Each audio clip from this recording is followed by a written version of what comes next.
I mean, not for me. I was more or less fine. Can't complain. But it was a bad year. The world is worse off having made it through 2025, and here we are talking about games again. I love games, don't get me wrong, but not only was the games industry doing its usual terrible awfulness, but the games themselves left me wanting more. In previous years, a theme kind of presented itself after looking at my experience with the games as a whole, and it's something I could wrap up the whole analysis with. For 2025, the theme was evident before I even started. That theme was disappointment. I did enjoy a number of these games, but never before have I experienced so many consistent letdowns in games that I've played, so let's just get to it. I'm Rive Royal, and this is something about every game I played in 2025.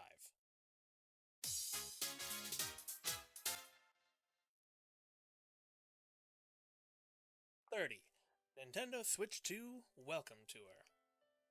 If I were a good comedian, or even just a concise writer, I would say this game should have been a free pack-in and move right along.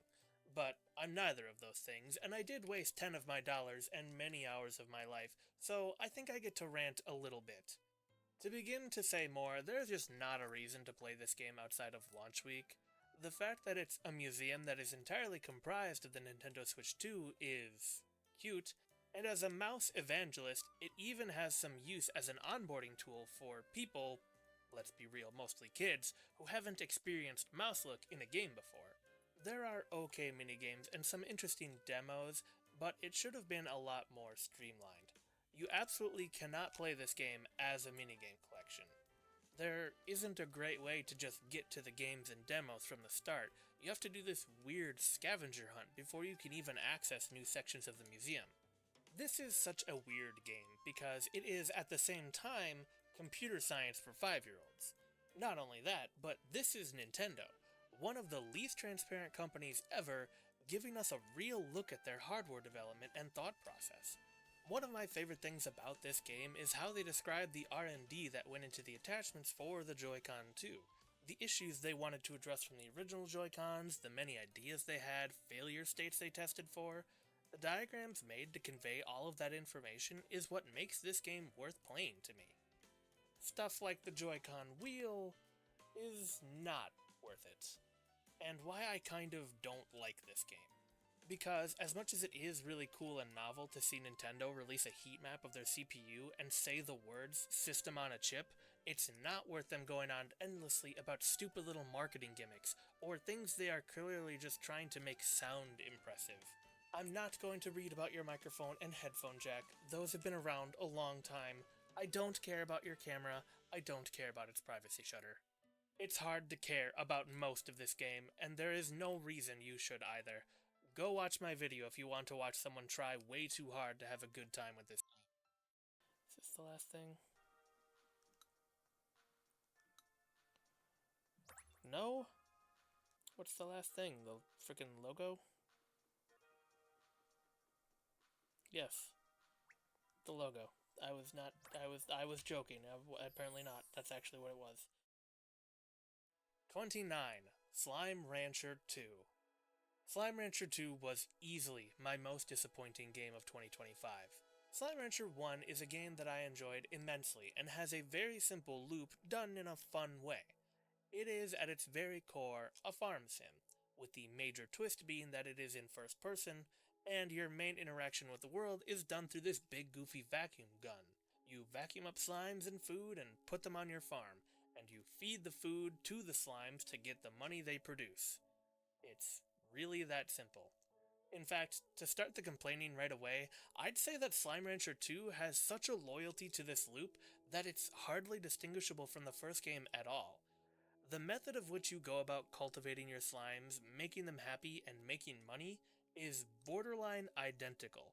But that's kind of okay because the secret of the original Slime Rancher is that your ranch is really a small portion of it, and progressing through the large world that exists outside of your ranch was the secret real game behind just raising your slimes. You need to find keys or have enough resources in order to get even deeper into this world and discover rarer slimes. and it's that second half where the sequel does distinguish itself. The problem is, I wish it improved upon any of it. If the ranching were identical and yet the world was just as fun to explore and progress through as the first Slime Rancher, this wouldn't really even rate as a disappointing game for me. It's the fact that they changed so many things and I can't identify one that's for the better. In fact, I'm going to include the things that they didn't change as a negative because I ran into the same problems in the ranching experience that I did in the first game. That being that the ranch is untenable. I have described the entire loop to you in a few steps, but the whole process is time consuming. Feeding your slimes, gathering the money they make, and keeping them separate is quite the task on the ranch, and by the time I would finish my chores and set off to go explore the world, I was basically ready to start doing my chores all over again. The way that most farming sims get past this is to either have smaller, more tenable crop yield higher profits, or introduce automation. Slime Rancher does a little bit of the former and attempts to do the latter. Automation in this game basically comes solely down to these drones that were also present in the first game.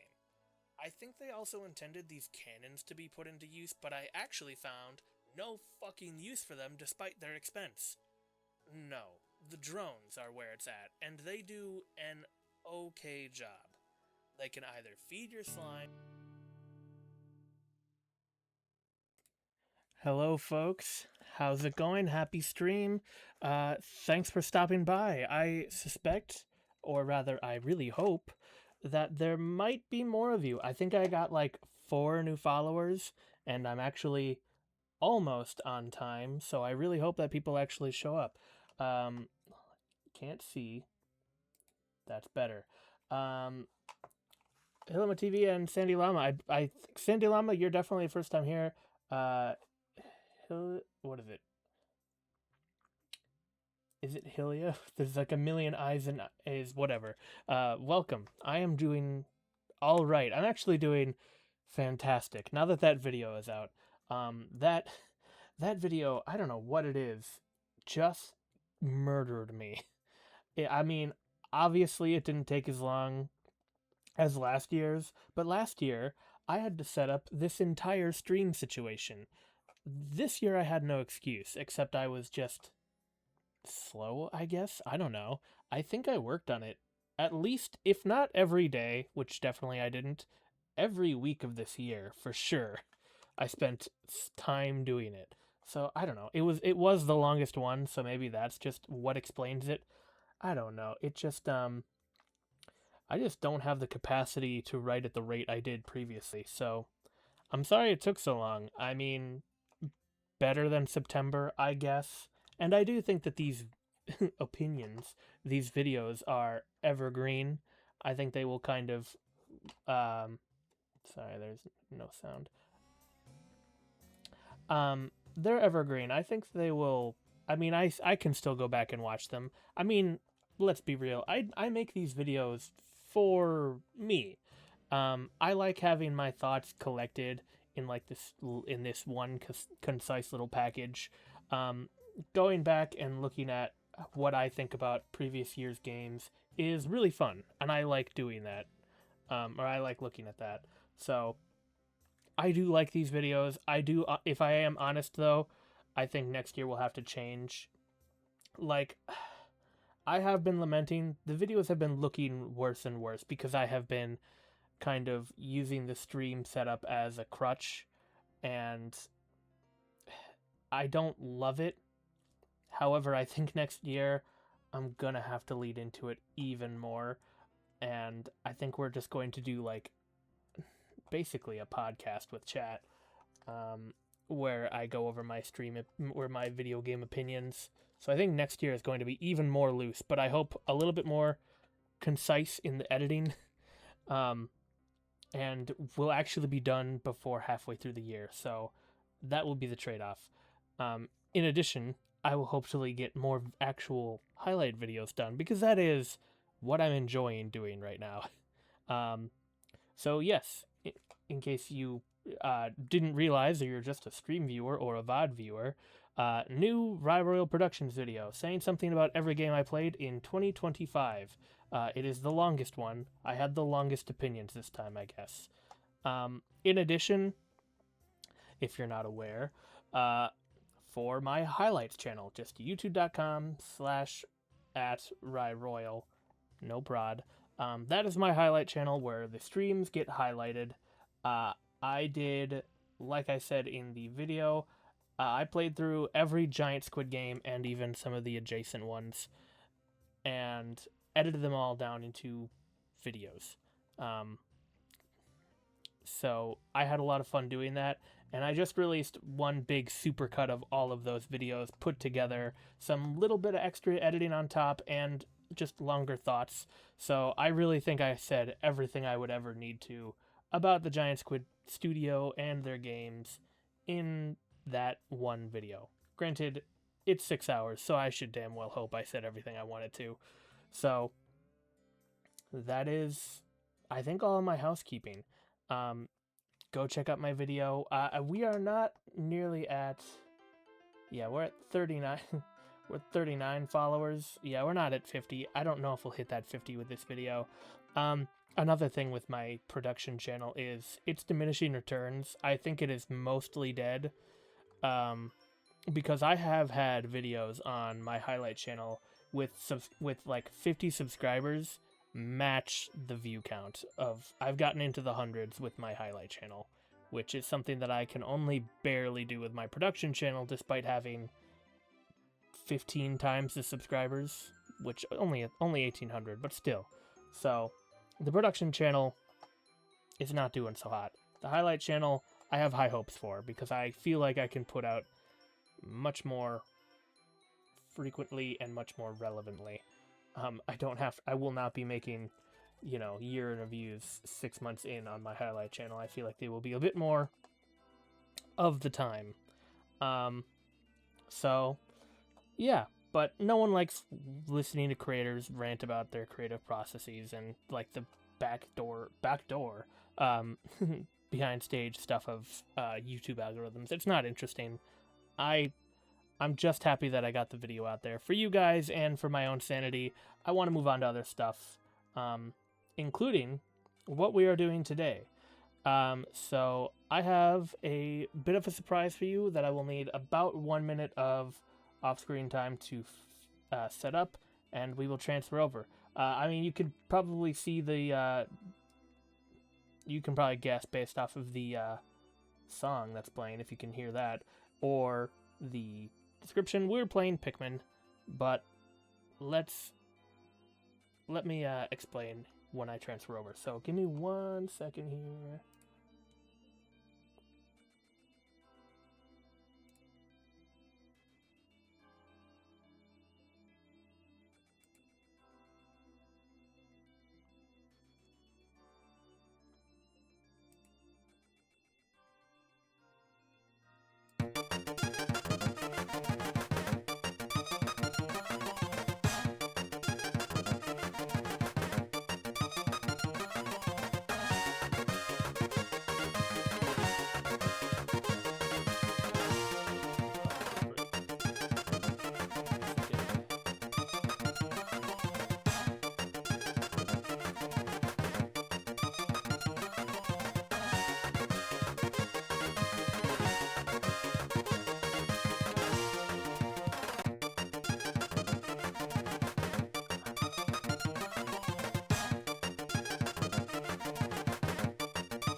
I didn't mute myself. Whoopsies.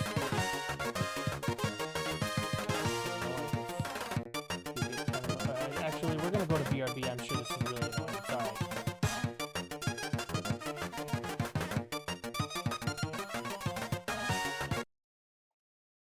sell your crop.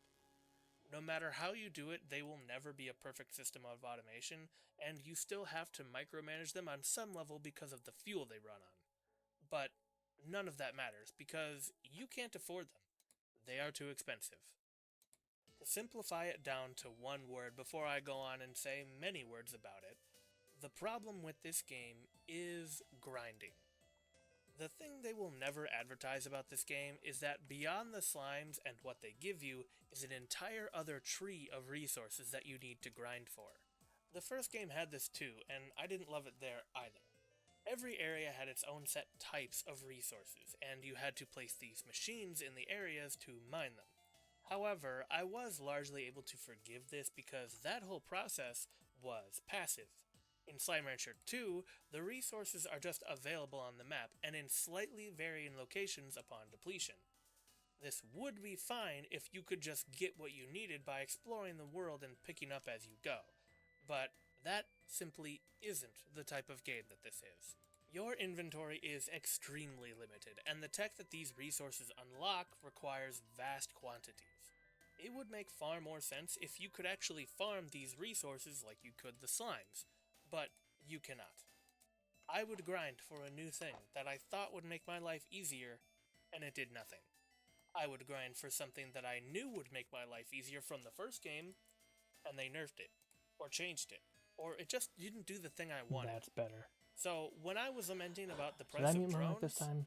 I was actually No, I didn't. lying. Well, I fixed They something, aren't so give really me that just a few more expensive seconds. in money. They're expensive in resources.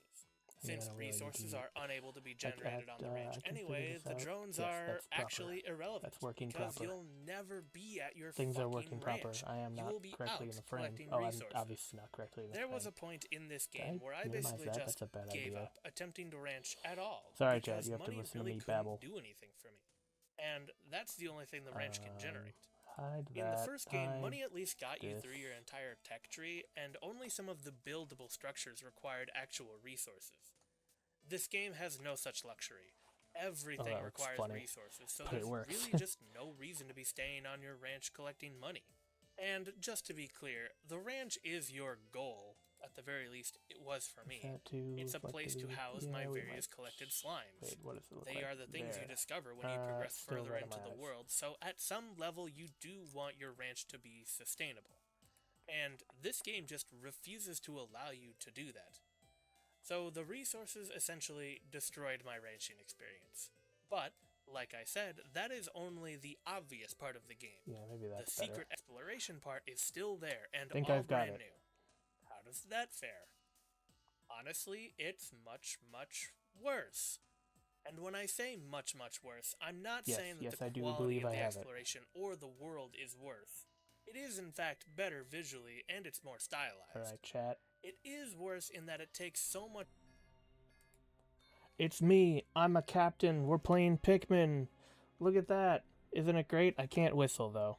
I can't do that. I am purple. I don't know if you can see purple. I guess that means I'm the president, but regardless. So yeah, I got that figured out, thank God. Let's just go ahead and lock that in place. Ugh, sorry, I'm slouching and I'm falling down on my seat. Oh God, the music. The music is intense. I'll be able to fix that momentarily. So I believe I am good to move over. Sorry, this obviously takes a lot of prep, and not for the reasons you might think. So, what's this? Uh-oh. Mouse on screen? That's not good. Except, don't you worry, chat, because this is Pikmin for the Nintendo PC. That is right. We are playing Pikmin.exe. So, in case you don't know, in case you don't realize, this aspect ratio is weird. I mean, it looks good for you. It's stretched out for me. This, hold, it might crash, this is Pikmin for the Nintendo PC. Isn't that crazy? Okay, this is decent enough music. So it doesn't have sound. Okay, so let me start over. The funnest fact about Pikmin in the world, aside from being just a wonderful franchise in general, is that on disc, on the Pikmin 1 disc for the Nintendo GameCube, they left an executable file, which is like a debug file that you can actually access via Windows. It's not nearly that simple though. I thought it was because back in ye olde day, I had a laptop that could actually open this file, but apparently the specific type of disk drive that you need is very particular. So I was not able to get that to work as smoothly. I had to do a lot of dumping. I had to go to different laptops. I had to find the file. A lot of people online in certain places, certain legal places actually. This is technically a very legit copy of Pikmin. Despite what Nintendo might have you believe. This is all completely above board. It's just like patching it to make the computer think that it is older than it is. So we're totally fine. But yeah, this is Pikmin for the Nintendo PC. We will not be playing the whole game like this. However, I don't even know if I'm going to... This is going to be a video, a little bit inside baseball. This is going to be a video because this is super fun. I want to go through Pikmin, and this might go at the end of that video. Anyway, but yeah, I want to explore the Pikmin.exe because not only is it just a very interesting look at all of this developer detail, we'll see. But I'm sorry, I'm tripping over my words. Bad impressions. There is a lot of extra content here, a lot of debug content, I should say. So we're gonna take a look at a bunch of debug maps as well. So without further ado, also we're just gonna have to deal with random. Here, I'll turn up the volume. Oh, I can't turn up the volume. I'm an idiot. I'm gonna turn up the volume a little bit for you guys. I think negative 19 is fine. Scream at me very loudly if the audio is way too loud. Or too quiet, I guess, but it's kind of the point to be quiet. Yeah, we're just gonna listen to, I guess, random-ass pieces of the soundtrack on... Sure.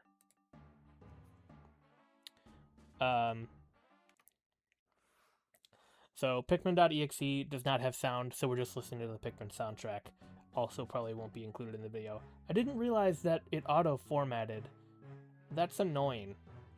Because I don't have a 4x3 setup, stream setup. That'll be, when we switch to actual Pikmin later, I'll have to maybe do that. But that'll be during the break. This is fine for now. So, this control's very jank. I have to use the numpad. I have to use the keyboard, first of all. But not only do I have to use the keyboard, I have to use the numpad and, like, space. So, if it crashes, that's fine. It's really easy to get back up and running. Start is space. We're going to start.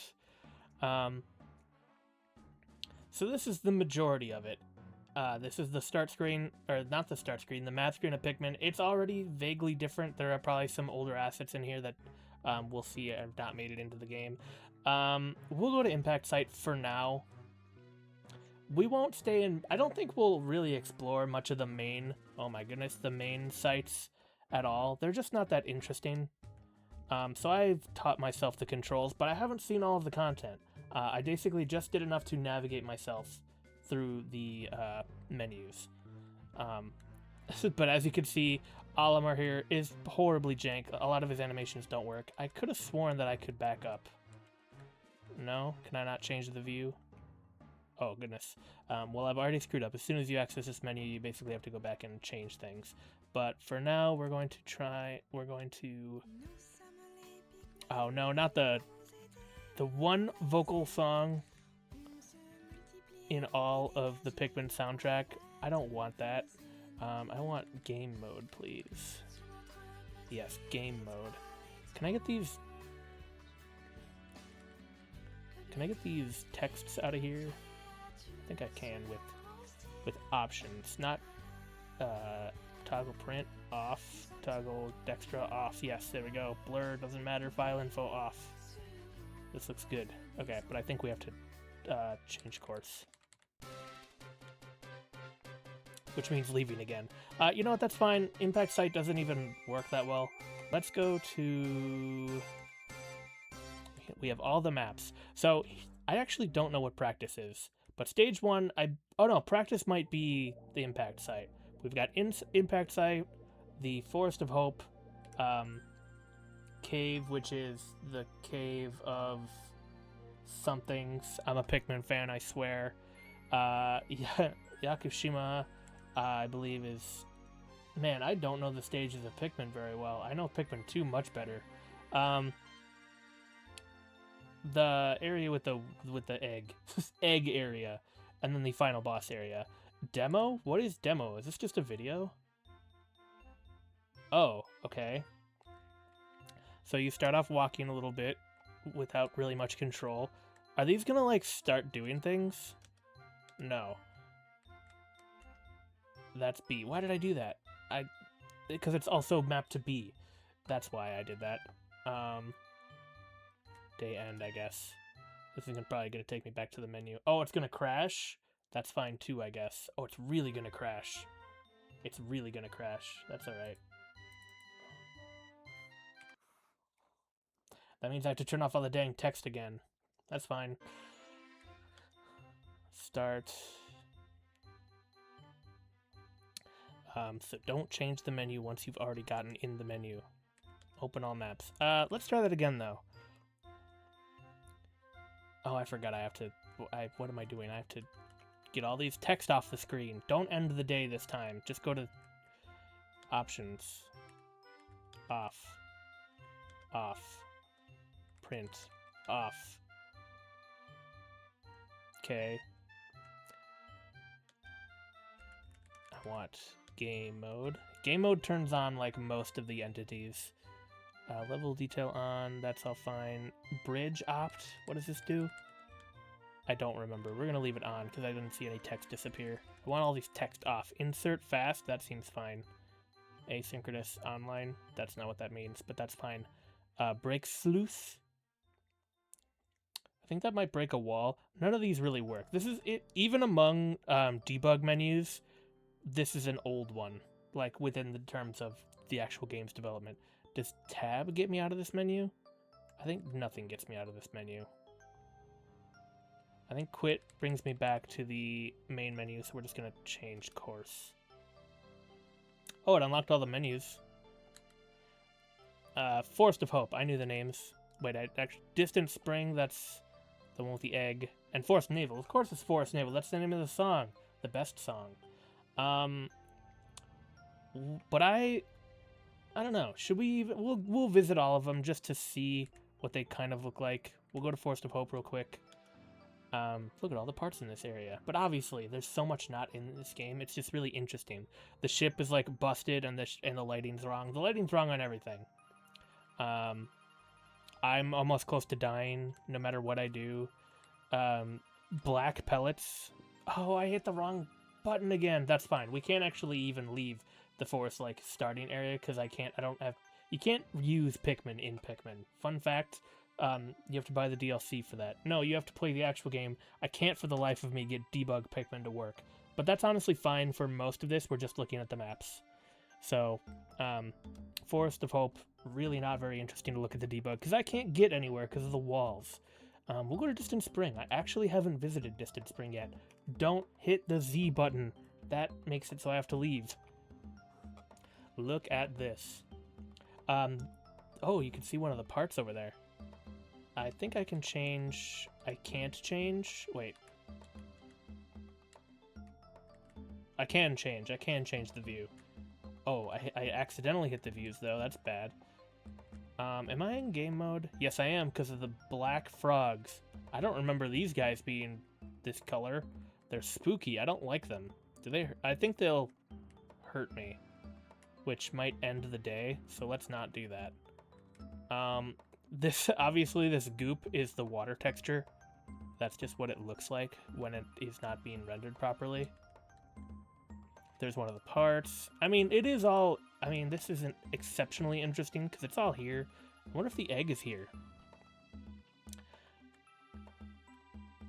I think that text at the top is just exclaiming the UI at the bottom. Exclaiming, explaining. Is this as far out as I can go? Yes, it is. But look at this. I'm in the mud. Oh, here's the egg. Wait, is it on a different axis? It's laying down. They broke the egg. Can I break the egg? So I can punch, but every time I do, I stop the entire game world. Like, look at that frog. He's moving. No, he's not. So the punch is busted. Can I punch this guy? I can. I could kill an enemy if I really wanted to. But I don't want to. Are the bull bears here? This is kind of why I want to start this at the end, is because it's just spoiling the game. Oh, look, you can see their textures. Their textures are not, like, it's not one texture, because why waste the space? It's just the dot. And if you hear things, it's thunder. There's a lightning storm happening. Okay, so I can't die, confirmed, because I was not quick on the trigger there. Which is probably for the best. But there, you can see, dev boxes. Oh my gosh, that's not thunder. That's just my neighbors being idiots. So here you have probably some triggers of what they actually are. It's probably like spawns for maybe some grubs or something. But look at these. Oh my god. Neighbors, please. I'm so used to there being a hole here. Oh my gosh. At last, my pilot seat. Once I get this installed, my cockpit will finally be back on order. Soon my ship will be starting. Oh, Oliver, we'll not be doing any of that because you're in a debug menu. Anyway, I kind of think we're done exploring... Oops, I forgot I hit the button. I think we're done exploring the main level games. I mean, there is Forest Naval. Actually, you know what I do want to see? I do want to see... Oh, I don't think we can. I think there's a wall. But that's alright, we'll check anyway. Forest Naval. Wait, no, Forest Naval. That's what I want. Forest Naval.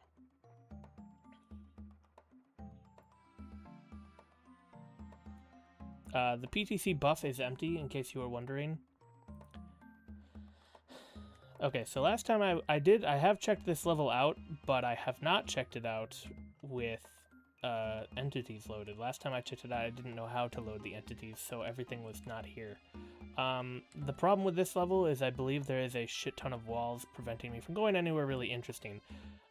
Bread bugs. Are there bread bugs in the actual level? I feel like no, right? I feel like that's a new thing. Is that a... Oh, we got grubs. We got the fly grubs. You're here. That's good. Hey, I have full health somehow. Oh, are these... That's water. Okay. Hey, it's that guy. Oh, and I believe... Yeah. So that must be like the activation box for the beady longlegs. Whoa.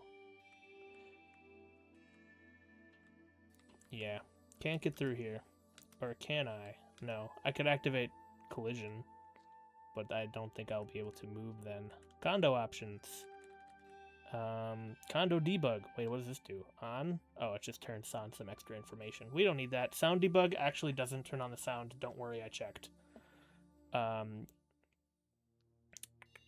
debug, the Pikmin route. I think this is collision. Turn this off. But I can't leave now, so it doesn't matter. I changed my mind. Turn it back on. On. So the collision is back on. Because I don't want to fall through the level in like a debug menu or in a debug mode or so. So I have entered this menu, which means we can't leave this menu without going to different course. But I don't really want to look at the normal levels. The normal levels are normal, and we're going to be playing Pikmin 1 in just a little bit here. So I don't want to look at the normal levels. The final trial is the final trial. That's where the final boss is. The Emperor, something. Impact side, I'm pretty damn sure it's just the demo. So, or not the demo, but practice. So, what is demo? We've loaded it twice now, but I kept hitting the wrong thing. It has all of the things. The buff is still empty. It has all of the onions. I think I can also hit V. Hide. Yeah, V just triggers a bunch of different things to be hidden. What the hell? Is he like... Oh, that's just their legs. I'm like, it looked like the onions were like stanced up, but they're curled in. That makes more sense. Hide 2D. Hide nothing. There we go. Is this another... This actually looks... This looks a lot like the Forest of Hope. This is the Forest of Hope. Sorry, it's really slow to turn the camera around with the numpad. Yeah, this is just Forest of Hope. Forest of Hope with all the onions, which I don't think do a damn thing. Can I load a Pikmin? Oh, I did. I loaded a Pikmin. And it's automatic. Oh, the yellow ones don't want to load. Can I throw a Pikmin? I threw a Pikmin. That was a yellow Pikmin. Did I? Oh, I hit the Z button. That's fine. This is just Forest of Hope. We can't even leave here properly. Change the course. So this is all very cool and interesting and such, but the real reason to play this demo, aside from being cool and interesting and proving that you're a cool tech dude that has a Windows PC, is to play all of these stupid test maps. Okay. A blue Pikmin spotted.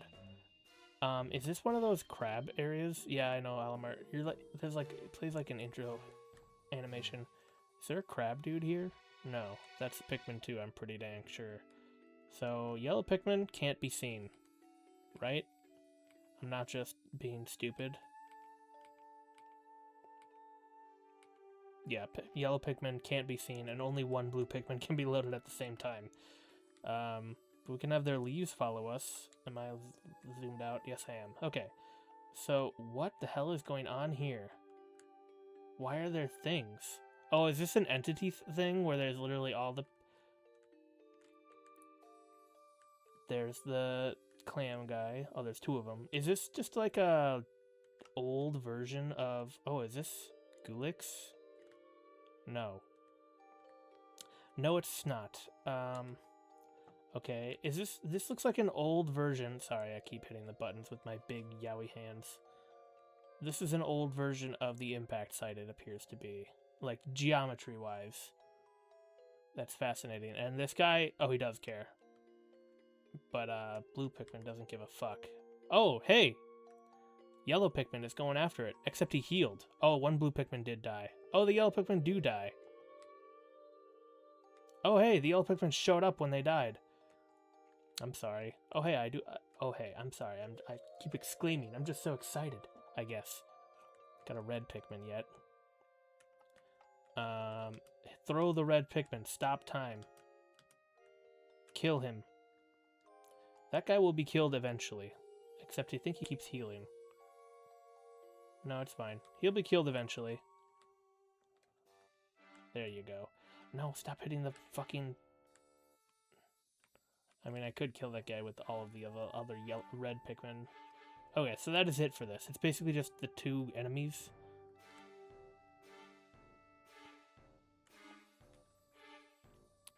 $57 dead? Oh no, 3 dead. It keeps track of how many are dead. That's interesting, because it actually would do that. This guy is healing, so I don't think he will be a very good sport about dying.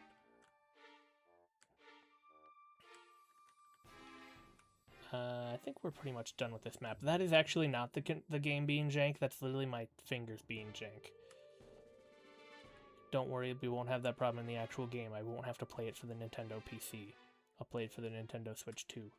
I think we move on. Oh, you get all the bugs here. But we're going to move on. So that was test map 1. It was a single guy and some bugs. That's great. Let's see. Not that. This. Stage 2. I hope it's not all the same. That'd be a huge disappointment. Nope, I see some cages. Oh, but I see the same spot next to me. Oh, is it just different? It might just be different enemies. Grab some yellow Pikmin. Whoa. There's a lot of activation boxes. Oh, is this Beady Longlegs? Oh, no, it's this guy. It's a... How did I forget this guy? He's my favorite. Snagret, Burrowing Snagret.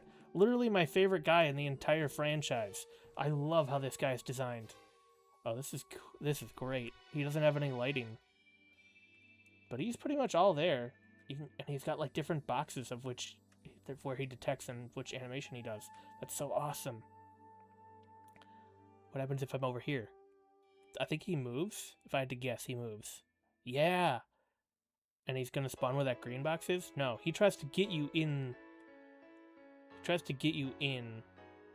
Oh yeah, he does different animations. That's so awesome. Man, games are cool, guys. Did you know? It detects. Oh, the damage to my space is approaching its limits. Don't worry, Oliver. You're probably gonna die. Press A. Is this Beady Longlegs? I wonder. No, it's another one of. It's another Snagret. That's okay. But look at those boxes. That's so cool. It's so elegant. It works so well. Like if he's here, he's gonna peck right at your face. Oh.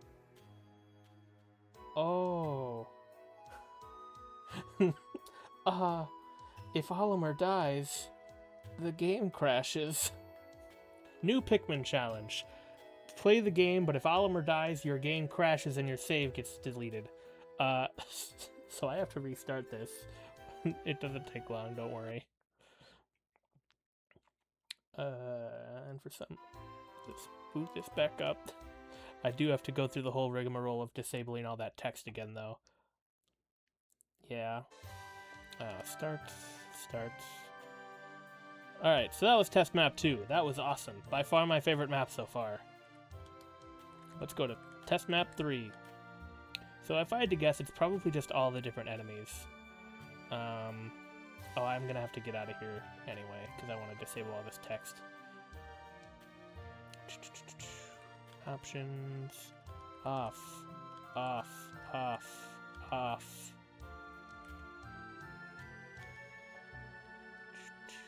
Bridge opt, level of detail. Oh, game mode.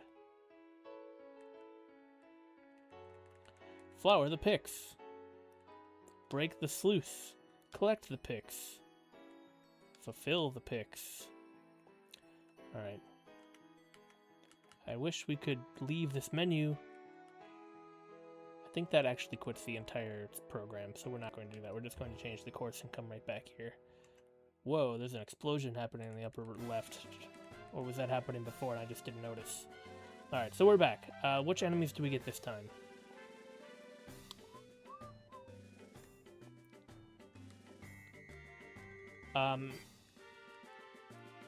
Oh. Those are like Pikmin models glitching out in the distance. We can't be too hard on this demo because I'm not sure how much of the jank going on is the program's fault versus running on current hardware. Because you don't really have to do anything except tell the game program that you are indeed trying to run or that you are indeed a system that is allowed to operate this piece of programming. You don't have to like down patch it, you don't have to VirtualBox. This is running natively. Okay, so this test map appears to be trash. Got it. Trash map. Hope they're not all like this. This one was what? 4? 3? Oh, I should have been doing that this whole time. Change course. Let's try 5. This is completely different. This is not Forest Navel.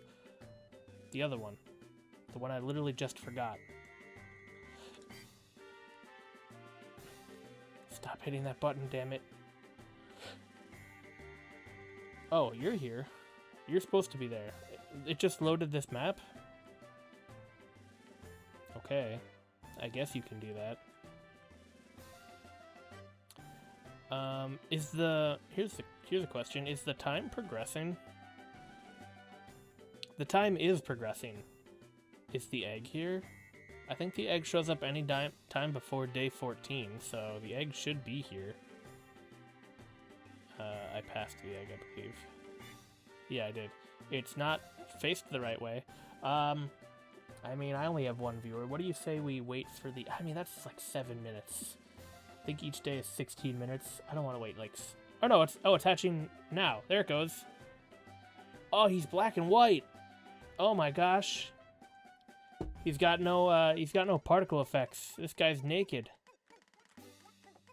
Ow, he hurts. What a shock. And he's got white eyes. And he's a lot faster, I believe. Smoky Prog, looking more like cookies and cream. What are you gonna do, guy? My ship isn't even activated. Is he just gonna hang out? I think he's just gonna spin, probably, if I had to guess. Yep.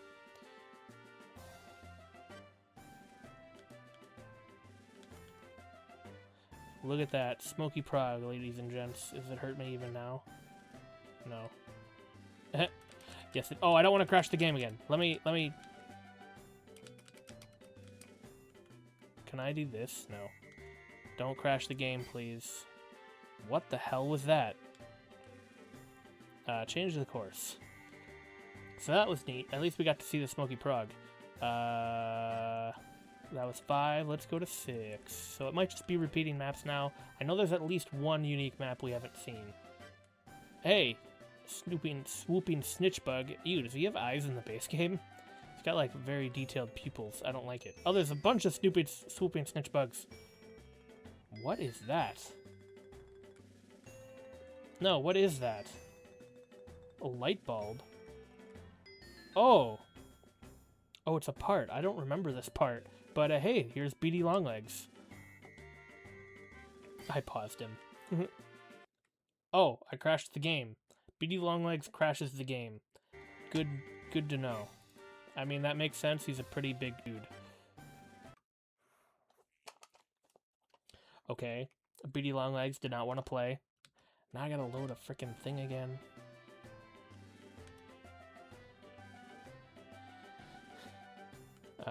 Get me these options. Options. Off. Off. Off. Off.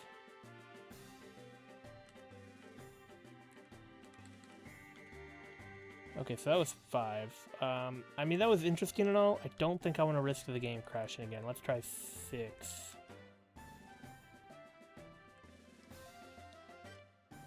Oh, is 6 the one I loaded last time? I don't see... Oh, you know what I didn't do? I didn't enable the game mode. So I have to go back out again. Condo options. Generator mode. Game mode. No, it's a game. Yeah, I think we just gotta go to change.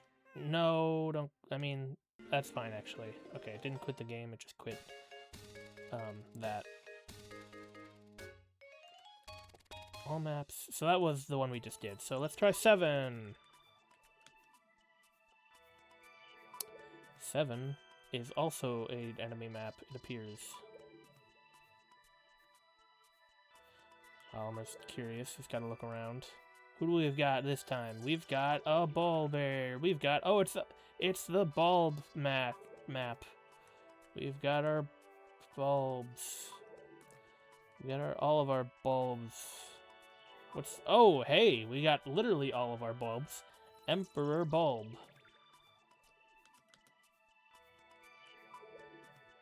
I think I have to enter this area. No? Does it need a Pikmin? Please don't eat my one Pikmin. I need him.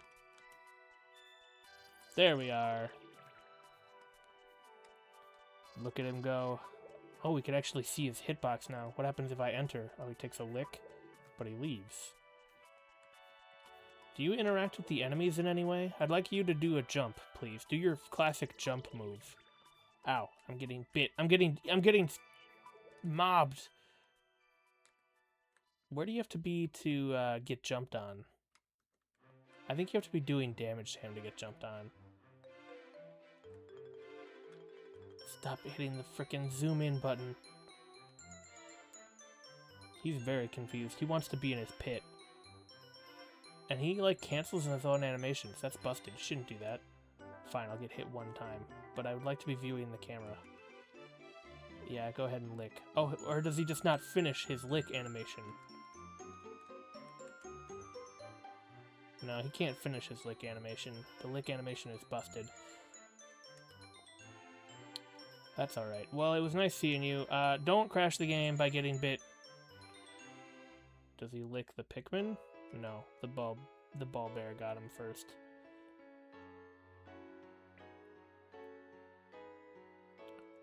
Well, this has been a very bulb area. Let us try a different area. Did I just shrink? Change course. That was 7. Let us go to 8. 8. This looks to be... Wow, there's so much smoke! Oh, this is Forest Navel. Wait, it's Forest Navel with... Or not, it's Forest of Hope without the wall? Ew. I don't like your eyes, friend. Oh, I didn't pay attention. Her eyes. The hops. No, I don't want the hops. I don't want the grubs either. What is this? This is a very weird Forest of Hope. You could see where the snagrets are, though. That's really cool. Like, that's an activation box for a snagret. That is not, though. The red is not. That's so cool.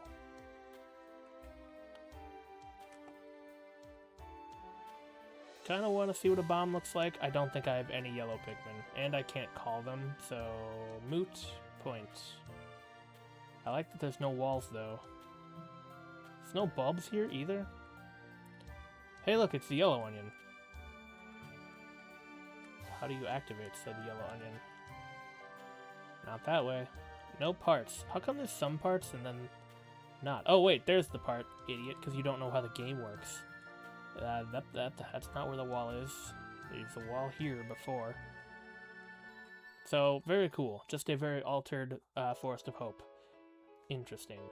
Let's go ahead and... yeah, let's go ahead and go to the other map. Change the course. Not Z. Was that 8 or was that... I think that was 8. Let me check one more time. Oh, we got the Forest Navel music, the best music. I don't even know if you can hear the music. This is where we were. But I didn't go this way, so I guess let's check it out. Oh, you know who we didn't... Wait, Hole?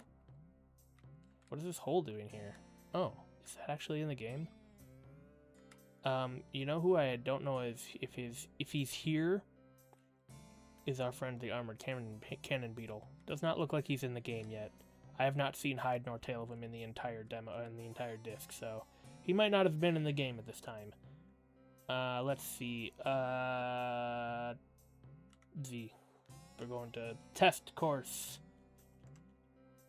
Test map. Open all maps. We'll do that at the end. That might just crash the fucking game. Ooh, this looks like an end limit thing. One yellow Pikmin chillin'. This looks like it's just loading literally everything that we have. So what is this? Oh, that's a beetle. Sick. Got a mushroom. Got a one of these. Got a ramp. There's all the parts, the early parts. There's Emperor. Ah, sick. And we have a bridge to help guide us along. Can't hit pause, so I can't see the map if it is even installed in the ship. Because the map is a part, because Pikmin's a cool game franchise. I don't see anything in this direction. Oh, I see another ramp. Oh, don't hit the button. Stop hitting that. Can I use the arrows? Oh no, the arrows are the C-stick. Well, I could have been using that to attack things. This looks like a very empty map. I mean, I saw an Emperor Bulbwax. But that's about it. Can I just, like, fall off the edge of the world? Oh, I can? Oh, wait, no. Wait, yes, yes. Invisible walls, not here. I mean, it's not like I was intended to be here anyway. Oh. Uh-oh. Uh-oh. Oh, I am falling. Oh, no. wonder what happens. It probably doesn't do anything if I had to guess. Oh, I didn't even realize Sandy Llama subscribed. I just thought they stopped in to say hi. Sandy Llama, if you're my one viewer, I really, really appreciate it. I'm sorry I don't have any emotes. I'm just really lazy and haven't made them yet. Anyway.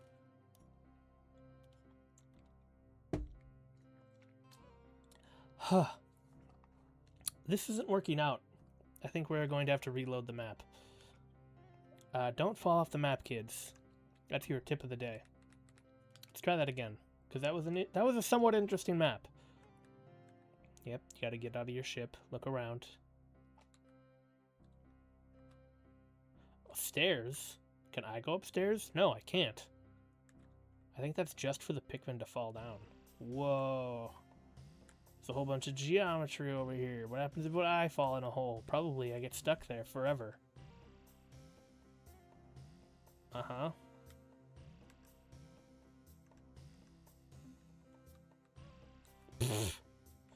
Cool. I guess I live here now.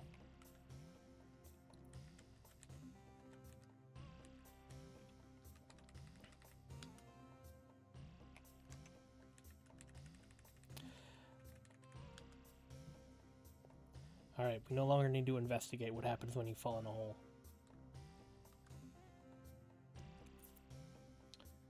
But let's continue going this way. It was interesting over here. Look at all the stairs! Stop hitting that button. More holes. Oh my god, stop hitting that fucking button. You know what if we just do this? There. Now it is slightly less likely to happen.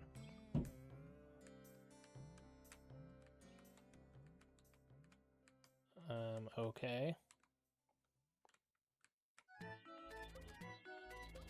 I see a curve over there. Almost fell in this hole.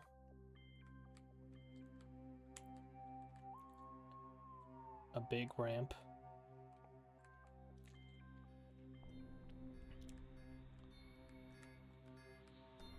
What is this big ramp? Oh, look, there's a whole level over there almost. Whoa. It's like a castle. Can I go over this arch? I can go over this arch. What does that entail?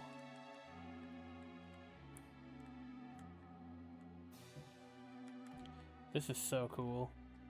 I mean, I know it's really boring, but it's also so cool. Look, this block has holes in it. Can you even fathom? Look at, I'm in a house. Oh, it's just a T. It's just the letter T. I don't believe there's much else this way.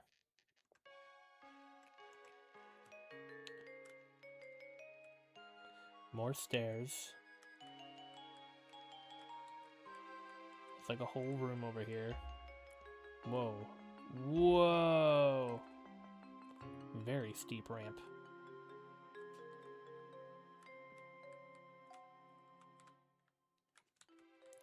Sick. I wonder what happens when the day ends here. I think the game crashes, if I had to guess, based off of my previous experiences.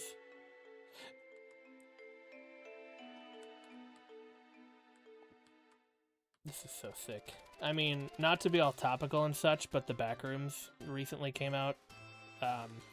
I'm afraid of the Backrooms. I'm afraid of all horror movies, but I really like the conversation around it and the concept. I can't move anymore. Oh, I really can't move anymore. What happened? Something happened. Uh-oh. Wait a minute. What? Oh, I hit pause. There we go. Change course. No, but that's a very liminal space.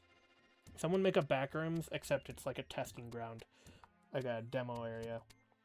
So that was sick. We have one more shape test map. I think this is a very similar situation. I don't know if it'll be all castle-y. Very test adjacent. Whoa. The textures are going freaking out. I wonder why. It's almost like this game isn't supposed to run like this. Ooh, the bottle. The bottle that's in the sand in the Forest Navel. It looks so much worse here. I swear you could like see through it and shit in the actual game. I mean, maybe you can. Wow, it looks awful. I keep hitting the button again. It looks awful. Oh, this is the bottle too. it's just the bottle model. I guess it is one of the best models in the entire game. So they're like, you know what? That's what we're gonna test our textures on to see how it deforms over. And cans, the can model is pretty good. This is probably showing it that it can actually be in the ground and still look okay at different angles, even to be naturalistic and such. Good shit. What's over here? There's supposed to be water. There's an island. There's water and an island. This looks, this reminds me of one of the areas. I can't go in the green. That's interesting. This reminds me of one of the areas in Pikmin 4, one of the cave areas. The one with, man-at-arms, man-at legs, man-at-arms, fake fan. And it's just like water and that one little island that you fight him on. I've been over here, right? It's just cans. Well, that was absolutely fascinating. I believe that is all we have to see, but let's try and open all the maps once.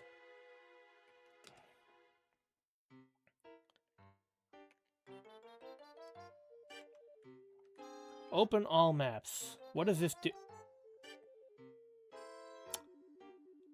It just brought me back to this menu. So, not the most interesting thing. Let me just check to make sure practice is the impact site. Yep, it is the impact site. I believe it is the impact site loaded the first time, though. So, yeah, the ship is even crashed and everything. So, pretty interesting. Oh, we saw the thing land. This is like the most done.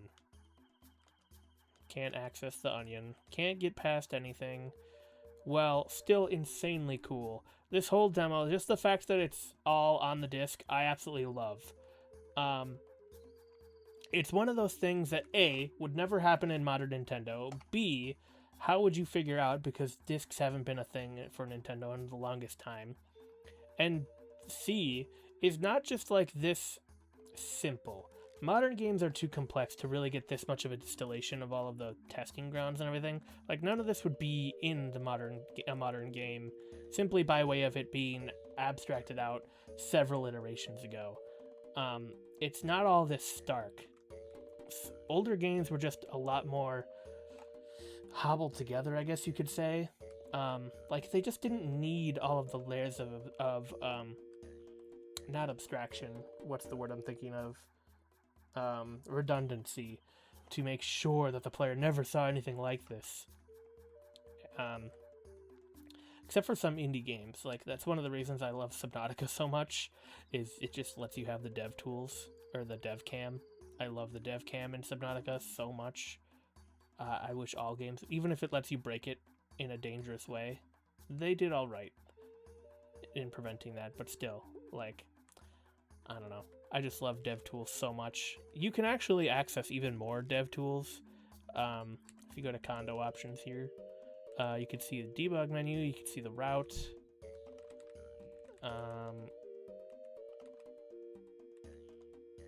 There's more information. Sound debug is just a fucking list.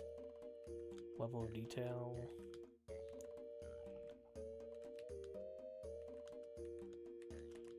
Yeah. But it's just very fascinating. Okay. So this has been fascinating. I absolutely love the fact that this is even included at all. I think Dayan breaks the entire program. No, it just goes... Oh, you know what we haven't checked out is challenge mode. Whoa, I couldn't read that. Beast. Oh, it's, how many can you grow? That's interesting. Whoa, I left all the numbers on the screen. Wow. Oh, you could, whoa, you could actually see the activation. Oh my god, it works. This is the most working thing in the entire game.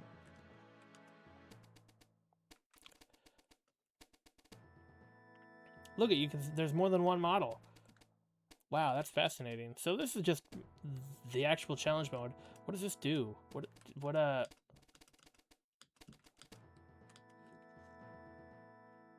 front. Hey, a ball bear. Or a breadman. Who gets it? Blue gets it. It wasn't a blue pellet, it was just a random pellet. Wow, that actually just straight up works. Oh, you could see where the thing will land you. The fountain. That's so sick.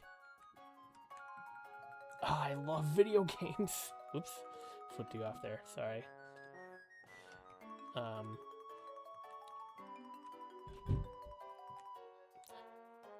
Unrelated note. Literally unrelated. If my stream goes down, I am most likely dead because there is high thunderstorm and tornado warnings where I am right now. So, might be dead. Just a fact of life. No, but I mean, that is true, but I'm probably not dead. I live on a hill, but my power might go out, and I will not be back if that happens. I'm so sorry. But I mean, we've gotten this far, so that's good. Well, this is just the challenge mode, so I don't think we'll be taking a look at literally all of these maps. I mean, is it really that interesting to see all these numbers that who knows what means? And pellets that are uncolored. I mean, seeing the fountain was really cool. There's one bread bug pissing us off. Can I put away? Yeah, I can put away. Do they climb? Yeah, look at them go. That's just how janky it is in the base game too. That's sick. Okay, so that is Pikmin.exe. Fantastic little thing that you can do with Pikmin. So yeah, I love that this is there. It's just such a weird little thing. Second viewer, you stopped in at the worst possible time. You missed the most interesting part of the stream, which is Pikmin.exe. And we are going to be moving over to real Pikmin. I actually don't even know what the file extension of the Switch 2 is. But we're going to do Pikmin for the Switch, the re-release, because it's the one that looks the best and I can get on my computer or on my screen easily. So we'll get into all of my problems with the modern Pikmin ports, but oh wow, that one bulbed. Point. Yeah. So we are actually going to take maybe even a 15-minute break because I have to go set that up and I just want to take I mean, no, it's fine. I'll just put it on the BRB. Yeah, so we're going to take a break. I'm going to get that switched over to regular Pikmin and grab some more water and such. So don't go anywhere. We'll be back. But that has been Pikmin.exe, a truly fascinating little piece of video game history that I feel like a lot of people haven't actually seen in motion. I certainly haven't. All those test maps and such, I wish I had the controls done a little better, but man, we saw them. It's some interesting stuff. That Snagret, truly fascinating. So I'm really glad I checked that out with all of you. But let us take a bit of a break and come back with real Pikmin. There are points that need various resources in order to open, and that's carried over from the first game. But I would like to spoil one big portion of this game. So, here we are. A full half of this game's map is contained in something called the Grey Labyrinth. It is absolutely massive, requires 2 separate loads from your ranch to get there, and is chock full of gates, locks, and keys that you need to grind your way to get through. Not only is it a true labyrinth like the name implies, but there are so many points at which I thought I was done grinding, only to get another gate slammed in my face. This is what made me quit. Not only was it a grind, it was an exceptionally annoying one. It couldn't be passive like the resources of old, and it couldn't be earned like anything done in the ranch. It was pure luck and patience. I absolutely love how this place looks and operates on a puzzle level, but it's not fun to get through. I think this game was fully destroyed by expectations. The first game is something that so many people spent a lot of time with, and I do believe that they felt pressured to make this game something that you could sink even more of your time into. They just did it in the worst possible way. It would take dozens of hours to get through this game played properly, and that's if you continue to neglect the ranch as I did. Reminder, there's no reason not to. It doesn't gain you anything. I wasn't skipping out on mechanics. I was skipping out on the point of the game in order to get to the rest of the game. It's a grind to the worst degree. I can't genuinely think of anything outside of maybe some visuals that I would say is an actual improvement over the first. Quite easily, my most disappointing title of the year. 28. A game about digging a hole. This is the most say-something game there is. It's a game about digging a hole, and boy, is it. If it weren't in 3D, it would be a perfect Flash game. It's just a simple upgrade loop. Dig a hole to get things to dig a hole better. It's a nice little afternoon distraction with an amusing ending, but that's really it. 27. Ela, a Frosty Glide. Ela, a Frosty Glide is an interesting vibe mix of a game, because you are exploring and platforming around a charming Hallmark miniature mountainside Christmas town, but it's not exactly cheery, it's more so eerie. This is a magical place that has long been abandoned, but it's still pristine and beautiful. It's not just the emptiness, it's the writing too. You find notes lying around describing ancient lore, arcane folktales, and personal accounts that can be downright dark. Not scary proper, just a little macabre, which I suppose fits considering you are playing as a witch.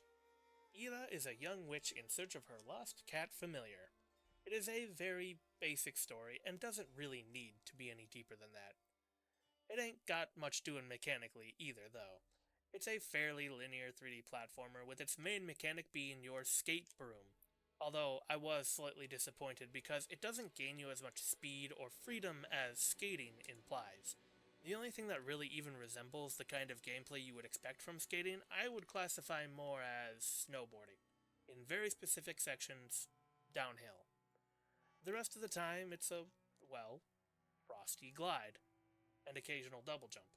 There is progression for your movement as well, and at the risk of spoiling a 2-hour game, I will say one of the more interesting aspects of it is the fact that it turns from such a linear experience into one that is quite free-form and open thanks to the progression of that movement. I kind of have trouble with games like this, because, well, it isn't anything that will change my life or anything, but considering the low time investment, it asks so little and does provide exactly the kind of entertainment I wanted from it.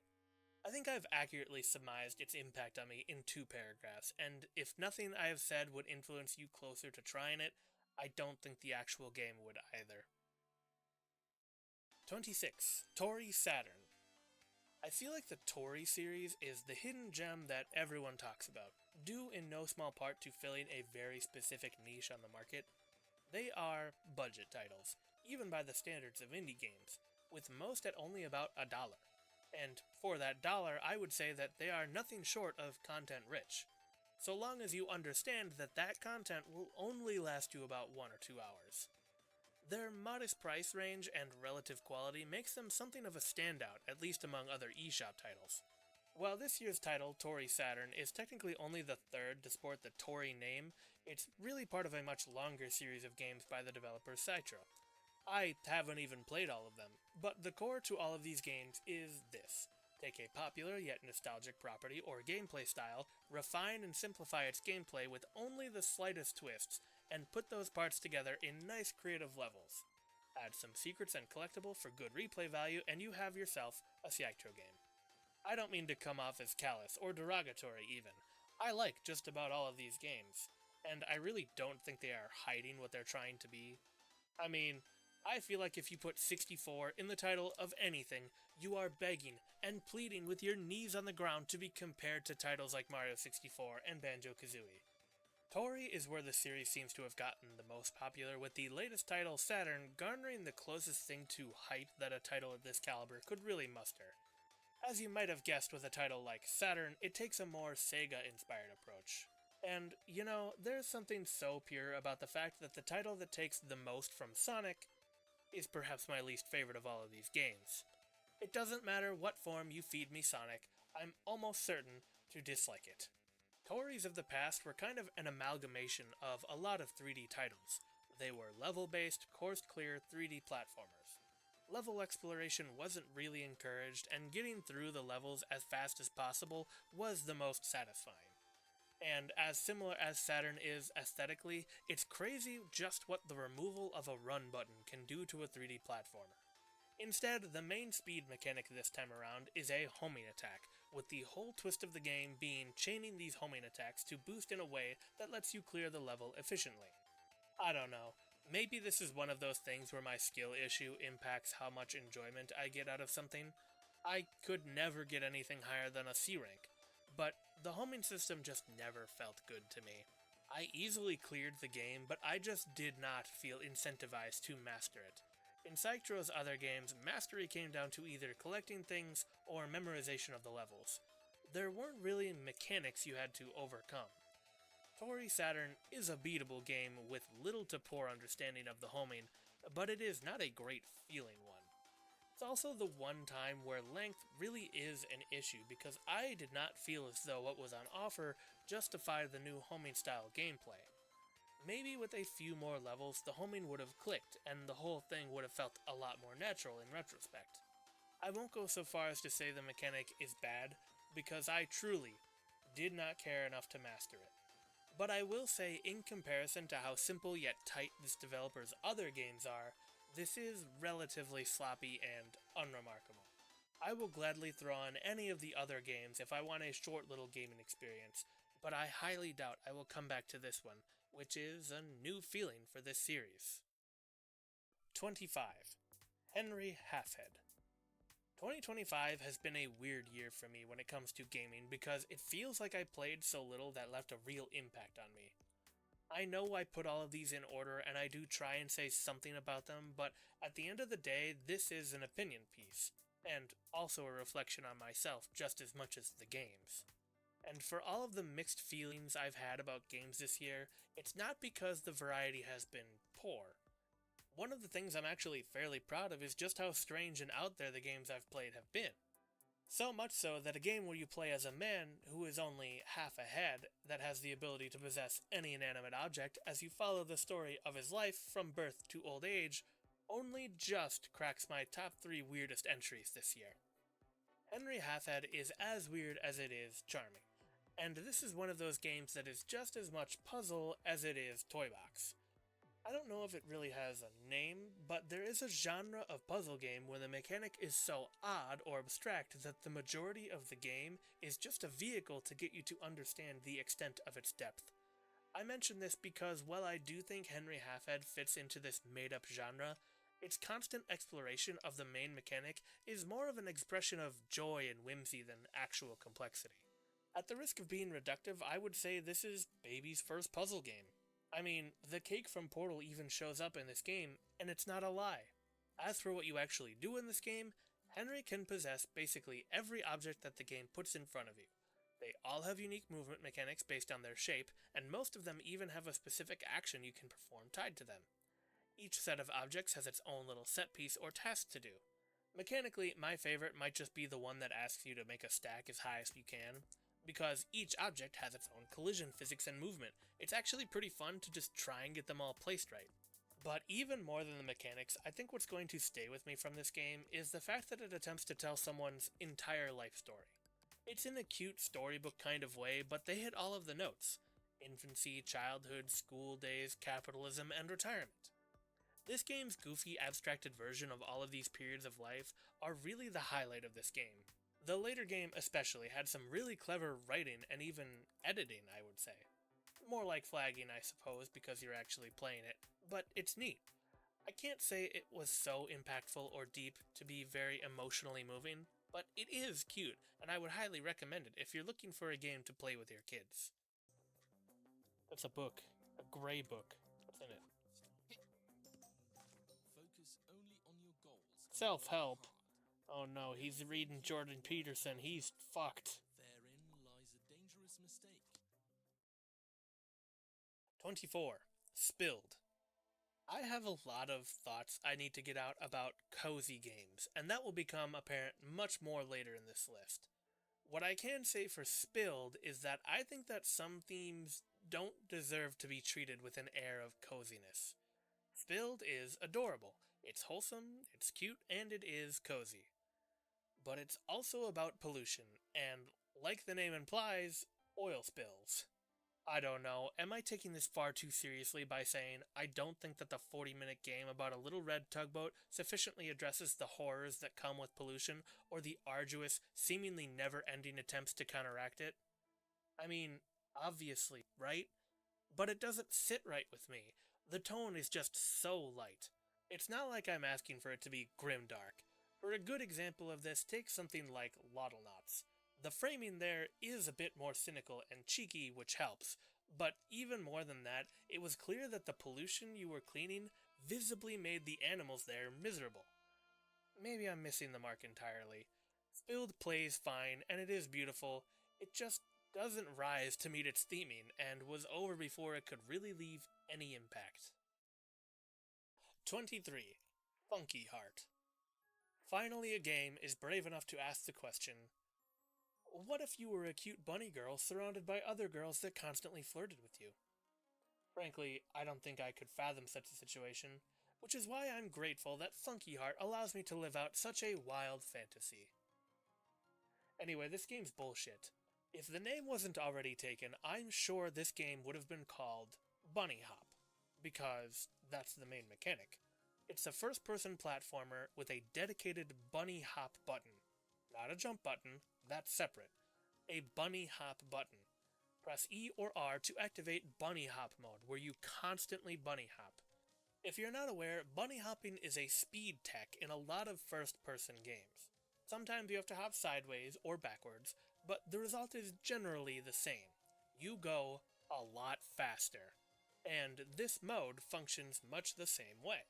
In bunny hop mode, you are dangerously fast, but you can also platform much greater distances. This is very much emulating speed tech, but that doesn't mean that it's not a contender for a speed game. With a game this small, built by such a small team, influences are obvious, but the passion is real. If you had told me this was a mod for some movement shooter or a source game, I could reasonably believe you, considering it just seems like a love letter to modded speedrun community levels. What this game does with its bunny hop mode actually calls back to something I talked about in my Mario Maker troll level video. In Mario Maker, people would make speedrun levels. However, that name is somewhat of a misnomer. All levels in a Mario game can be speedrun. They're all timed. So what makes a speedrun level a speedrun level is the fact that it makes you feel like a speedrunner. You are constantly going fast, and the level design encourages and in some cases requires higher execution. Funky Heart is very similar. I'm frankly shocked that there wasn't a timer included by default, but as I will get to, this is a very bare bones experience.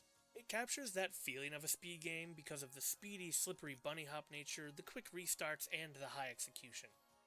However, I'm not too sure it will fare well even in the speedrunning community. First, as a casual player, allow me to warn you that the difficulty curve is all out of whack. The second level of 5 or so is easily the hardest, and it's not really even close.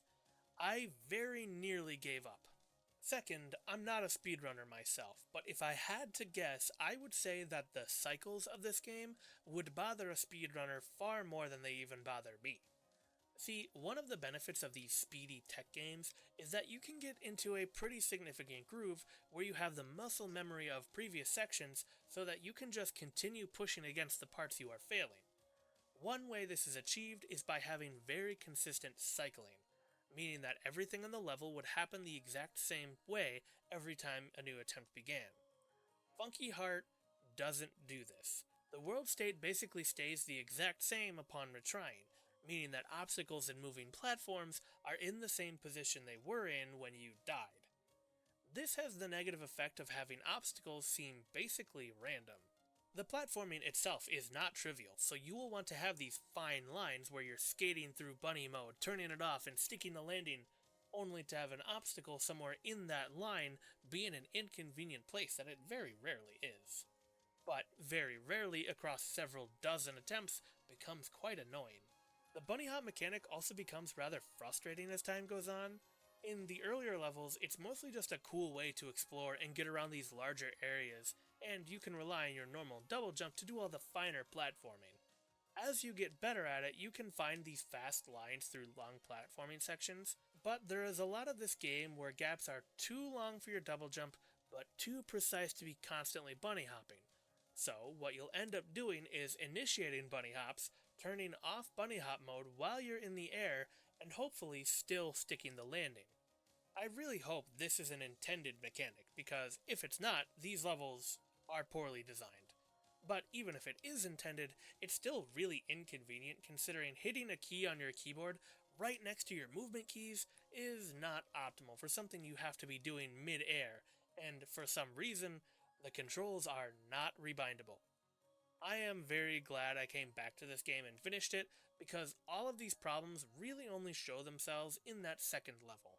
I can't express just how bad it is, except to say there is one section near the end where the checkpointing is incredibly stingy, and you have to do what is essentially the exact same jump 12 times in a row. It's bad, and the level design never looks like this again. Right after this level, the design goes back to what it always should have been, which is completable with only your double jump 90% of the time, with your bunny hop being a way to get through the levels faster and more efficiently. The bunny hop is a speed mechanic, so it should be used the way that speedrunners use it, to go fast. But with all that said, I was compelled to come back, and I think it was because of the vibe of this game. It is very much of its time, and that time is right now, 2025. The dialogue looks like it could have been pulled off of Tumblr, the movement feels like something from the boomer shooter renaissance, the characters look like this, and the story is a healthy combination of sweet and ironic. I wouldn't be surprised if this game was made for exactly one person, and that one person being the person that made it. All of these words that I've said about it so far are for you, the person who has not yet played it and may in the future. It's not for the developers. I think they made exactly what they wanted to. They left pieces of themselves all over it, and I think that is a very sweet thing. I vibed with a lot of it, but I'm not a speedrunner or a lesbian, so I'll never vibe with everything, and that's okay. 22. Blueprints. What is it with the hit indie puzzle game of the year always rubbing me the wrong way? At least I finished Lorelei. I simply couldn't with the blueprints, and I don't foresee myself going back to it. I feel like no matter what I say, I'm going to cement myself as the massive dumbass too stupid for puzzle games, but before I'm judged too harshly, let me try to explain myself. For one, far more than Lorelei, I can say this is just a me thing. I just did not feel like playing this game more. It wasn't even that I didn't like what I was playing, it was just that I didn't want to commit to it in the way I feel I would need to get the whole experience. Blueprints is a long game, but not long for any of the reasons it should be. A big thing that I feel does not get conveyed in the general conversation around this game is that saying it's a puzzle game is kind of disingenuous because it's a strategy game just as much, and more than both of those things, it's a roguelike. There are runs in this game, and the minute-to-minute gameplay is strategizing how to make it through your run efficiently. I'd argue the puzzle aspect is much more of a macro thing, figuring out the nature of the mansion you explore and how everything fits together. What bothers me personally is that figuring something out does not equate to solving it. Figuring out how pieces of the puzzle fit together does not mean that you can just put them in their place. You now have to participate in the roguelite and strategy elements of the game that allow you the chance to test your theories. When you figure out how a certain room works, that's great. But now you need to figure out how to encounter it in your run more consistently, how to place it in the mansion in a way useful to you, and how to get the things around it to even fit together to make the conditions of the room work in the first place. There are rooms that are massive, multi-step puzzles that can take a lot of work just to figure out, only for you to then realize that it's going to take you a lot of strategy to even get an idea of one aspect of the puzzle. And look, I'm trying to be as fair as possible. Like, maybe I just missed things. Or I'm dumb. Or stupid. Or an idiot. But the one thing that I really couldn't abide by is the luck. There is nothing as crushing as spending an entire run trying to test one of your theories about a puzzle room and putting in as much strategy as you reasonably could do for the game to just straight up deny you any cooperation. It's obviously not out of spite, it is just completely random. The game has no idea what you're trying to do at any given moment. It really is just a case of bad luck. It's just that so much work goes into setting these things up for yourself just to have a bad roll, or 5, go the wrong way and ruin all your plans. It feels so bad. For those in the know, I'll just say 3 hours laboratory. I vibe with this game so much. The painterly, scratchy blueprint, yes, I see what you did there, art style, the Pacific Northwest setting, and even the method of storytelling, which is very hard to pull off in a roguelite. I just... Alright, I'm sorry about the long delay, folks. That was an ordeal.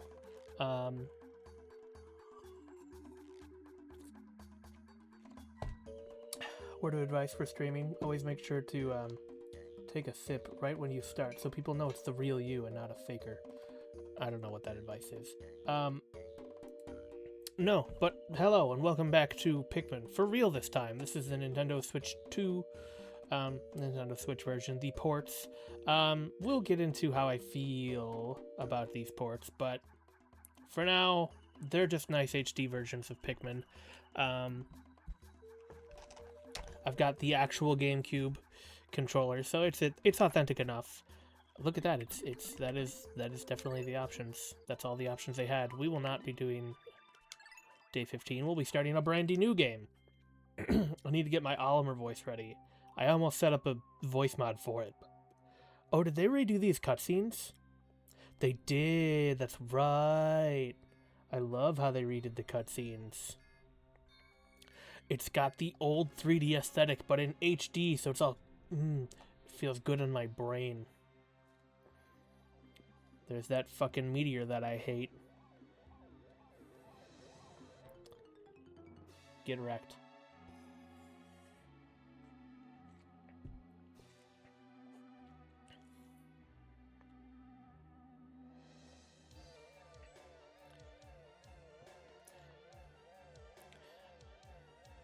Got the emergency music. This cutscene like low-key freaked me out when I was a kid. I think I was just a very sensitive child, but that music, especially like the emergency siren music, a little freaky. All right, the impact site. The music, the vibes, it's all there right away. So I love Pikmin. I don't know if you knew this.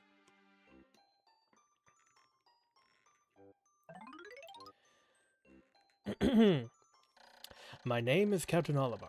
While traveling through space, my ship was struck by a meteor. I must have blacked out for a while, and I awoke on the surface of a weird planet with so many parts lost. The skeletal hull of my beloved dolphin is a painful sight. The engine is gone. I am stranded. To make matters worse, my atmosphere sensors indicate this planet's environments contain high levels of poisonous oxygen. My life support systems can function for only 30 days. If I can't repair the dolphin by then, no, I better not think about it. I must find the missing ship parts. There's our dolphin. Oh, wait a minute, I just realized. The stick is moving the camera. That's not supposed to be happening. Is that something I can change? Motion controls? I don't want to do that.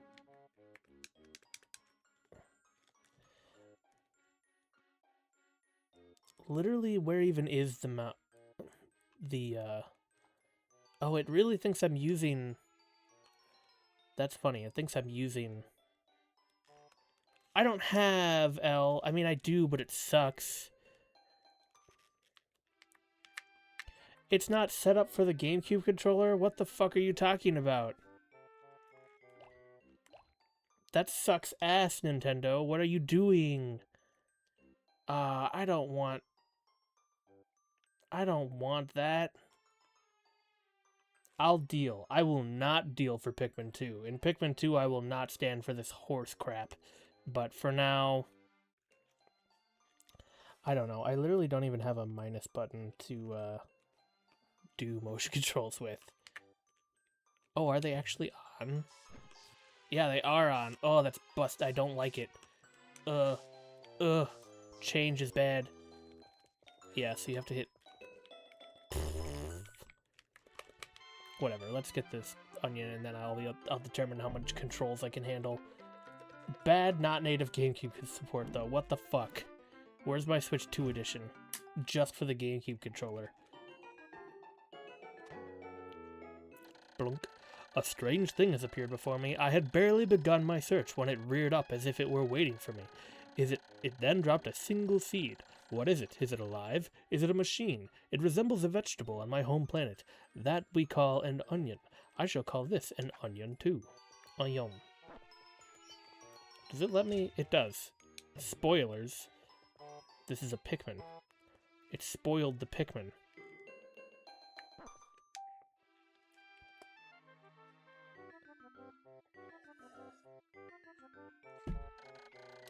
The seed that the onion dropped took root in the soil and has now produced an adorable little sprout. This sprout emits a strange light, and it sways back and forth without the benefit of wind.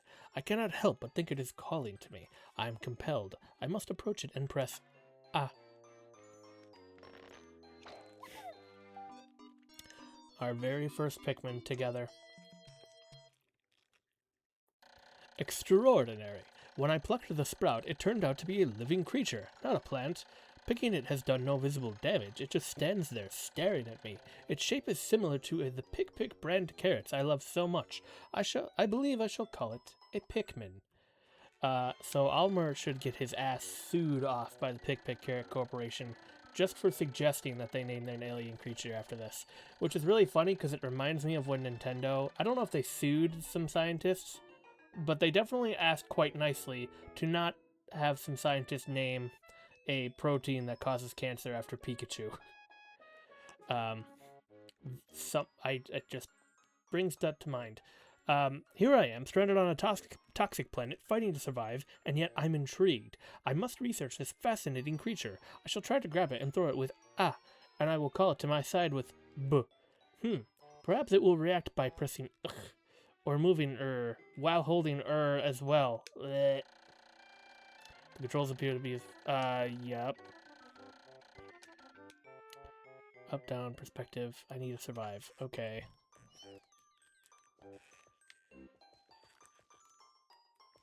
Are there sound effects missing? No, those are the sound effects I'm thinking of. We'll get working on that. I really don't like that I just can't swarm very well with this configuration.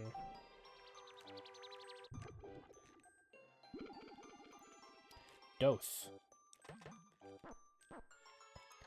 Astonishing! The onion has sown more seeds. A small red pellet the Pikmin harvested after cutting down a flower appears to be some type of food that can propagate more Pikmin.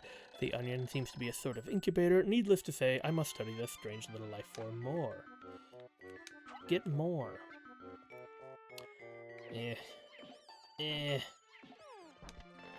I will have to test on my own time whether or not Pikmin 2 behaves exactly this way with the controls, because I will not be putting up with it if it does.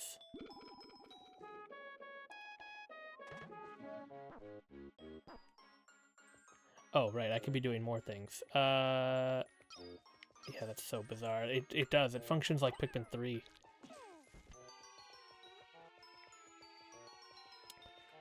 And this is also one of those Pikmin games. It is one of those Pikmin games. It's one of those early games that doesn't necessarily benefit from HD. Oh, that's right, the Pikmin are stupid in this one. They don't actually know how to collect a plant that they chop down. If that guy cut that down in such a way where he actually couldn't pick it up, that was going to be a soft lock. Unless there's one more pellet over here. There is not. That is day 2 shit.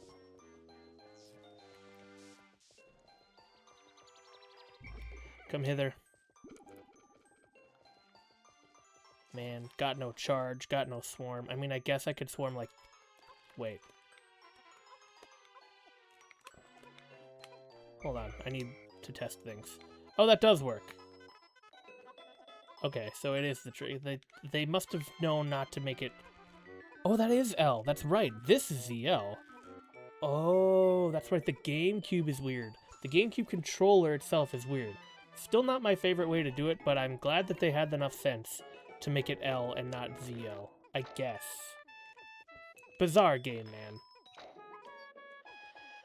You holding that all right, Pikmin? Sorry, I really don't want this video to just be me complaining about controller stuff. Especially when the vibes are so good otherwise. Pikmin following me around, tornado outside, about to kill me. You know how it is. So do you start picking up more than one? No, what if I hold A? If I hold A, it works. I honestly, I'll be totally honest with you, had no idea that was a feature of Pikmin 1. Is this 10? Yes, it is.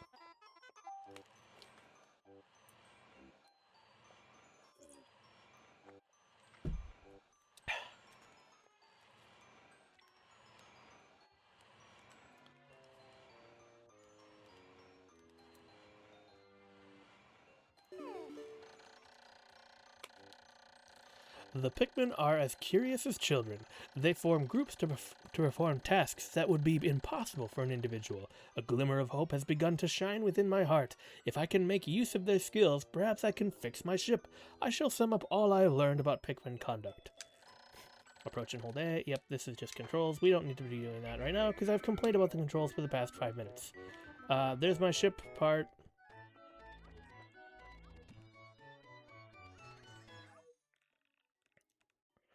Amazing!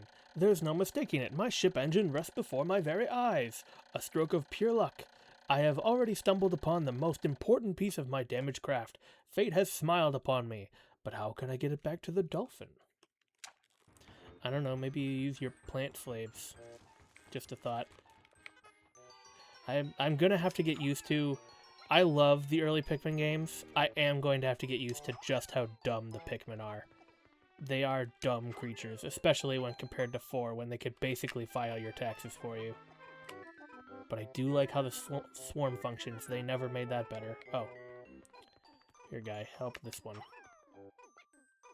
Good job. You're so smart, Pikmin. I'm sorry I called you stupid. He's literally pushing this one to go faster, I believe.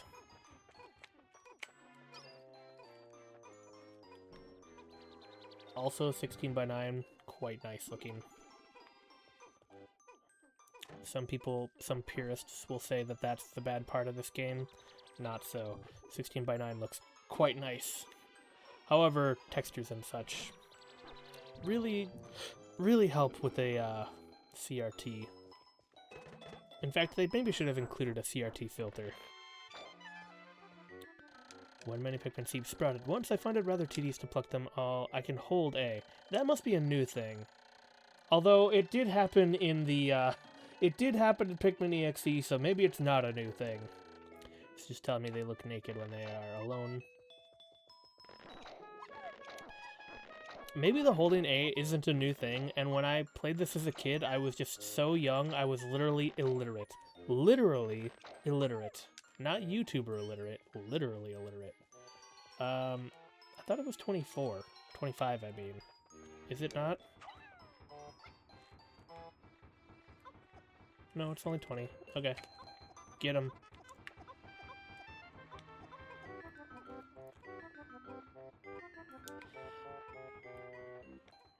And now we wait. We play the waiting game.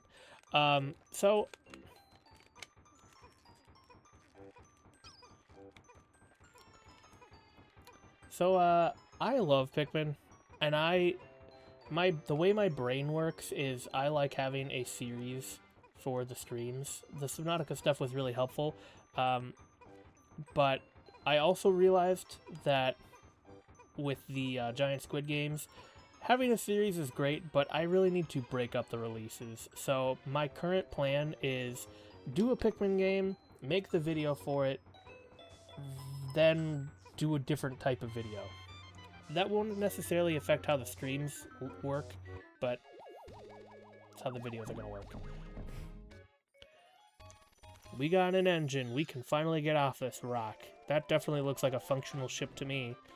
Oh, I love the putting itself together animations. Also, did I just come from a different direction? What just happened there? Oh, glorious! With the help of these Pikmin, I've taken a huge step back towards home. My ship can once again lift off. The glimmer of hope is beginning to burn more brightly. But what has become of the remaining parts? That search starts tomorrow. They're all naked. A weird decision for Pikmin 1. When they are not in your party, the Pikmin are naked. Don't like this decision. Wish they hadn't done it. Whatever. They remedy this in all the other games. Oh, bit crushing. Ouch. Those are quite the sounds. One day since impact, I have somehow managed to launch the dolphin, but I was surprised to see the onion lift off with me. Perhaps the Pikmin cannot survive overnight on the planet's surface. It's actually quite easy, you just need to be glowing and you might need to bring a dog with you.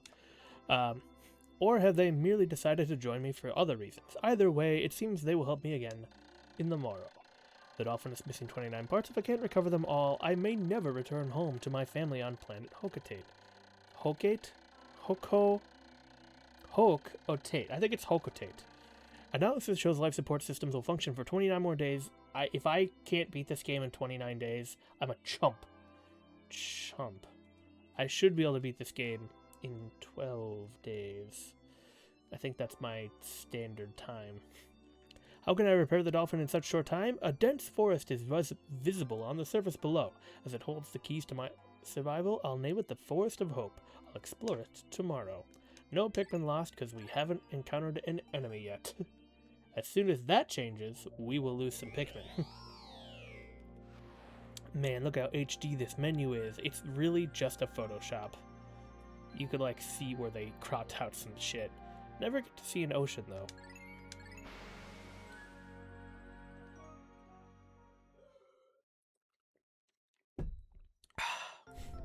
Alright. Forest of Hope. More good music. This game has exclusively good music. The Pikmin are in their onion. My dolphin has returned to the surface, along with the Pikmin's onion. Being alone on this strange planet makes me somewhat uneasy, so I shall call the Pikmin out of the onion. How about this? I'm not going to read the tutorials for you anymore. The tutorials are boring. I will read you all the interesting dialogue. Yeah, that's the thing. Alright, let us farm up some regular picks. No. The goal for today is yellow Pikmin.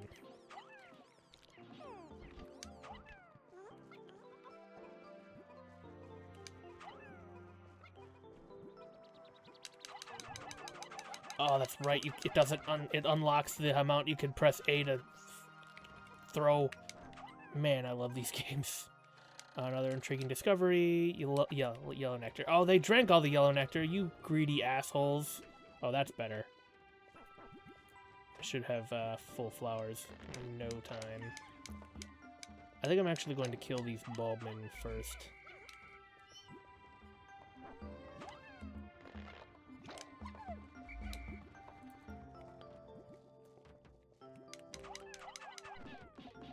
Bonk.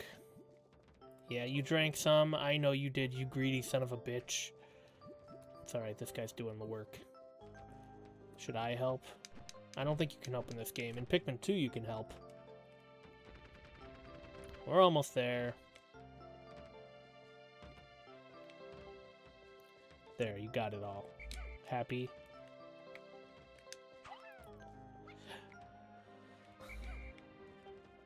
Let's get all these bulbmen, all of these flowers, and then we will flower our Pikmin. Got him. Uh-oh, I missed. Panic. It's time to panic.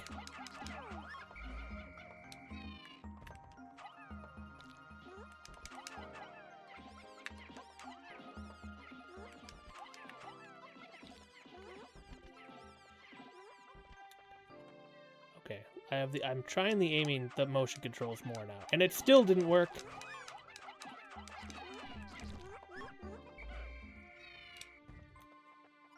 That's fine. Hopefully they distributed themselves evenly.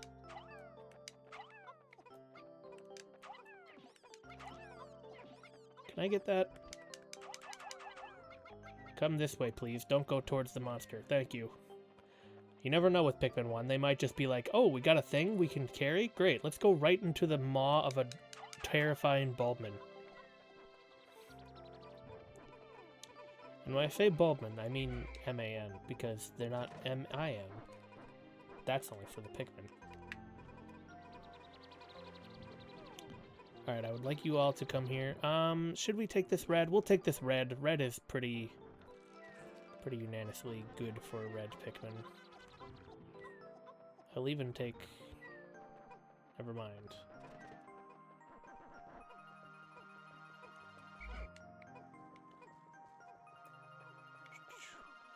We're even going to take this one singular red pill. Do these change? No, then we will take these red too.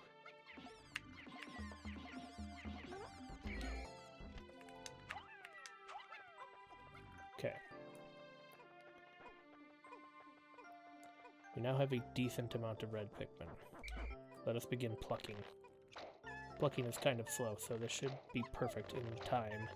Perfectly in time, in tune with when the other guys spawn. I will be mad if the Pikmin start drinking as I pass by, just because I'm picking other Pikmin. Picking Pikmin. Fishing for fishies. Joke. Yes, this was perfect timing. I will finish plucking the first batch as the second batch grows. But will I finish plucking this batch before that batch grows? Oh, you greedy bitch! You couldn't wait. I was growing your brethren, you stupid. It's fine. We still have like 3 more nectar over here on the right. Alright. Go, go, go, go, go, go, go, go, go, go, go, go, go. Alright, subpar. You can get a lot more Pikmin with that. Okay. It is time to kill a Bulbman. Bulborb. Alright, and this is the ancient Pikmin technique. You use any finger except your thumb. And you spam. Look at how fast you can throw when you spam. But boy, these guys take a lot longer to die than Pikmin 2. Alright, good job, Pikmin. But you don't get the spoils. That's for your brothers. Your yellow brothers. Although red is just a better Pikmin. I hated red so much as a kid. This is kid psychology 101. I hated red because they were the first ones we got. That's boring. Yellow were more special, and then blue were obviously the coolest ones because they were blue, which is a cooler color objectively. See what I did there?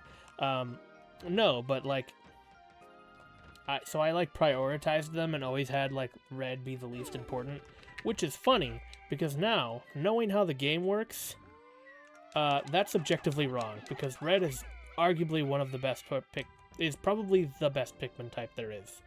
Are you gonna come all the way out here? Don't do that. I'd like to get the drop on you. Hey, how much is this? We'll actually read this. Why, it's the Eternal Fuel Dynamo. It has an unlimited energy supply. I won't have to worry about saving electricity anymore. This will make my fight for survival a bit easier. How much do you need? 40. Actually, we need to kill this Bulborb first. I forgot. Go to sleep, idiot. No. Told you, that's what he sounds like. Alright, ancient technique activated.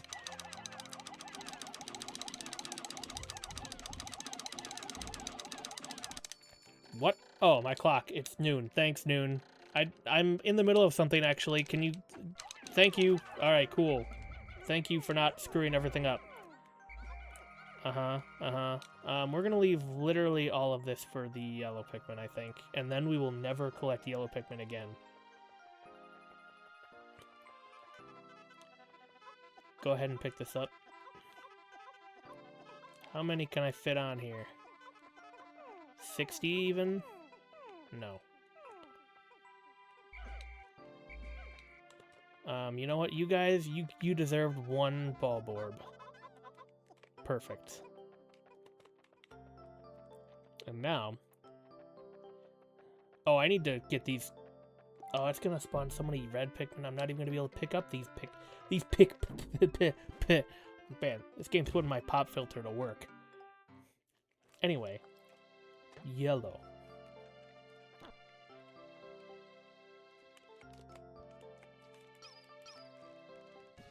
Oh. My cutscene got interrupted by a cutscene. Eternal Field Dynamo. This, I now recovered 2 parts. Is that rock supposed to be there? Or is that 16x9 bullshit? The color is different, but it seems to be a Pikmin nonetheless. First glance suggests this one has what, in some circles, could be considered very large ears. It looks like that it may weigh less than others.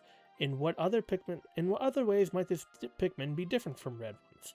I must be sure to observe it closely. I can hold a Pikmin for a moment with A and swap by pressing R. Good. But not when I only have one. That is a change that I believe is only in the remake, or the remaster.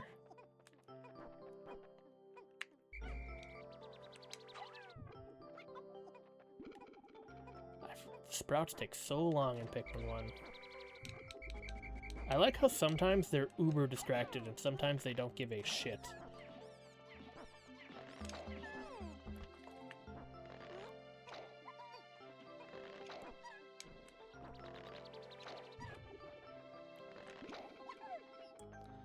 Right?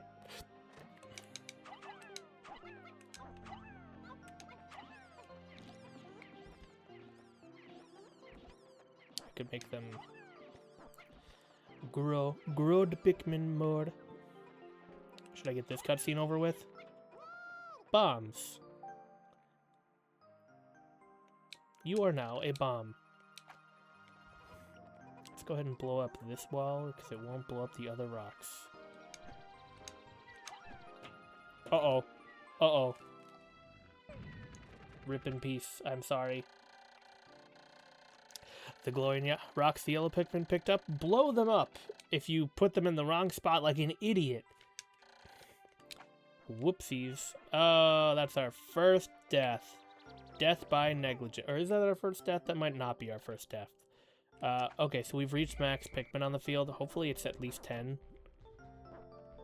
Yellow Pikmin, that is. Otherwise I have to go back and... Hey! A red Pikmin. What are you doing here? Actually, you can help.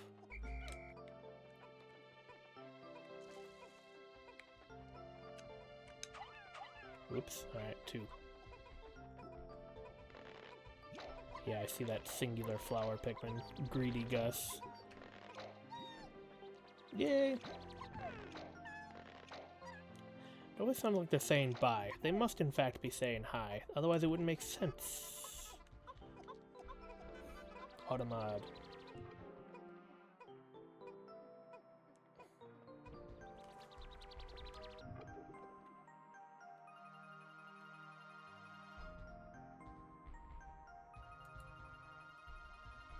Yeah.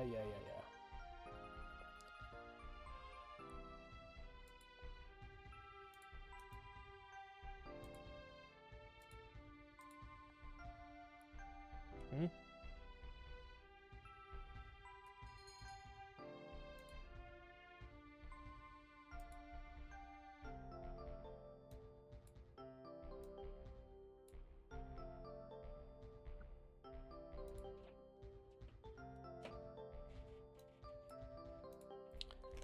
Sorry about that. I was curious. Too curious, even. I should have done all that bullshit while a day was going. I forgot this game is timed. I'm such a good gamer at this game that I sometimes forget that it's timed. Oh, you could do bomb Pikmin now? That's quite nice. Right away. Good. Let's just go ahead and blow up everything we can real quick while this day is almost over.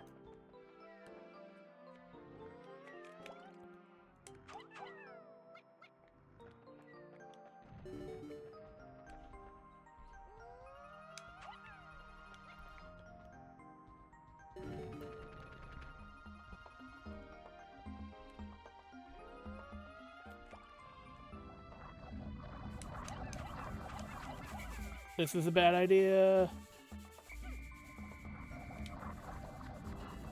Oh my god, there are so many more males. Uh-oh. That one is so dead.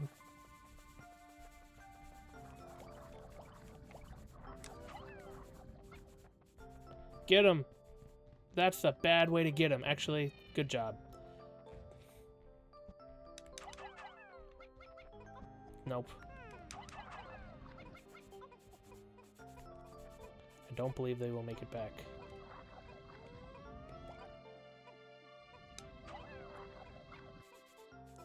Yeah? Oh, he did throw him. Good job.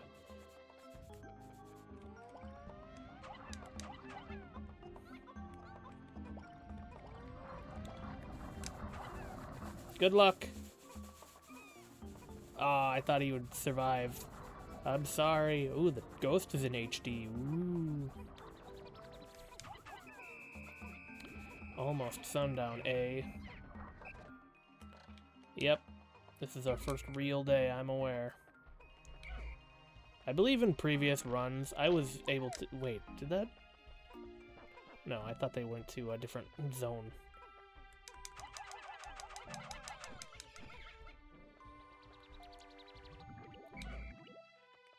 In previous runs of this, when I was a real gamer, I could easily have gotten to a different area in day one. But now I'm not a real gamer. So, guess it's not happening. That's a pretty good day one. Here, we're going to test something by risking literally all of those Pikmin. Wait, can I not go to end of day? Guess not. Maybe not on the first day, which I suppose is somewhat reasonable.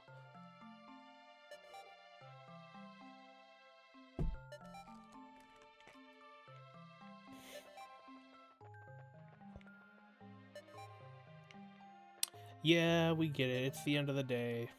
Get on with it.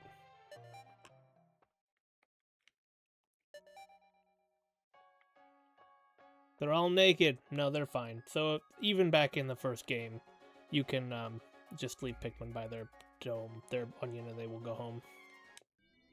Oh, I skipped the music. What an idiot. On the first day, what a grouch. Oops. 2 days since impact. It appears that many of my ship's parts have landed in this region. If I could just recover the parts of my radar, I should be able to use my radar screen. Only how that would... Oh, how that would improve my chances. Then I'd only have to press play. Yet, there seem to be many hostile life forms here. If I'm attacked and my suit is damaged, I can repair it at my ship. Tutorial stuff. I'll save you the trouble. Yeah, so we have to keep very close attention to the death count. I have an idea I'm going to be doing for the videos, not for this. Alright, take 2. Ooh, look at all those flowers. That's nice. Alright. In my professional opinion, as much as flowers are cool and all, there is absolutely no benefit to having less than 100 Pikmin on the field.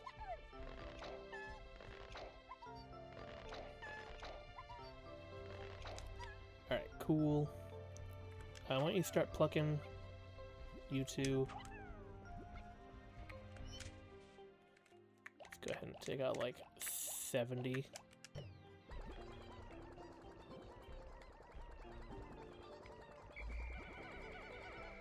I like how you can call them and they just start falling. Yep, that'll do.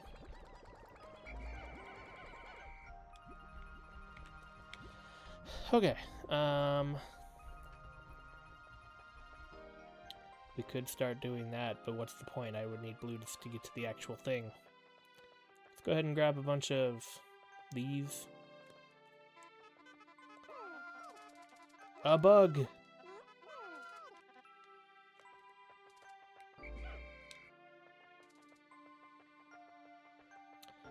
So everything's dead. Most things are dead. We could clear those bulb orbs. I don't think... Do the enemies respawn if you leave and come to a different area? Or is that a Pikmin 2 thing? I don't recall. Regardless, we're not going that way, so let's not go that way. Man, I have so many bombs. I am so armed and dangerous, you don't even know.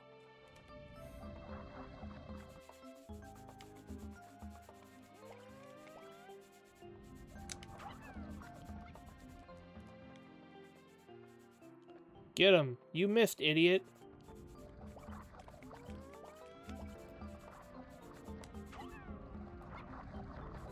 This might be bad, this might be bad, this might be bad. Where'd the bomb go? Alright, I am sick of these guys. Do you just start throwing bombs? No. Bombs are smart enough not to do that.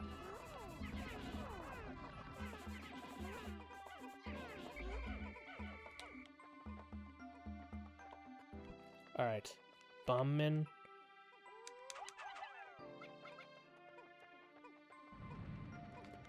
Whoever gets these can have them. Probably red. Yep. Uh-oh, that one's dead. Yeah. We start doing this one at a time so we don't waste. There you go. Yellow, you can have... Uh-oh. Yellow, you can have that one singular guy as consolation. Oh, fuck. Kill him. Oh, you let him eat a guy. You idiots.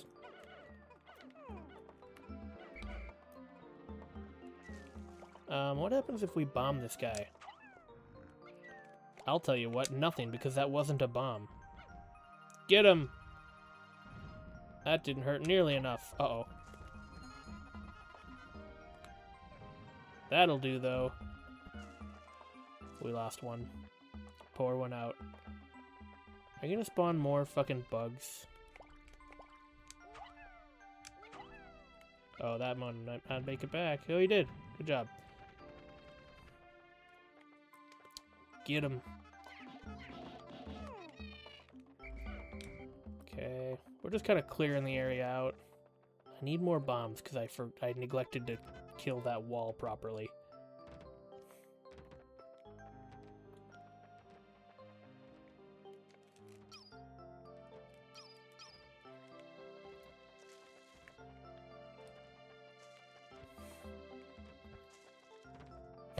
Excuse me. Blue?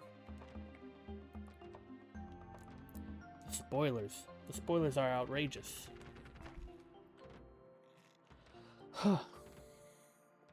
We might have to split this stream up into a couple days.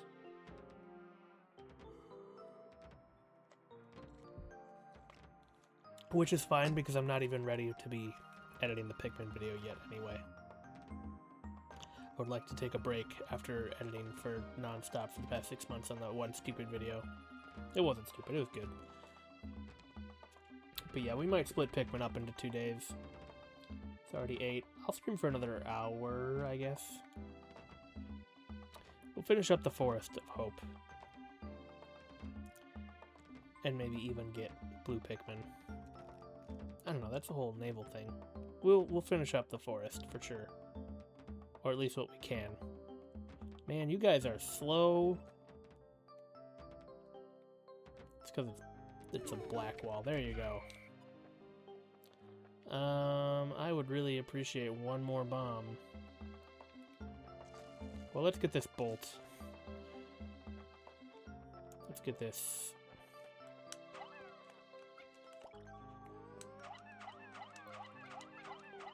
$20. I don't know if I have 20. I do. Let's see what this says.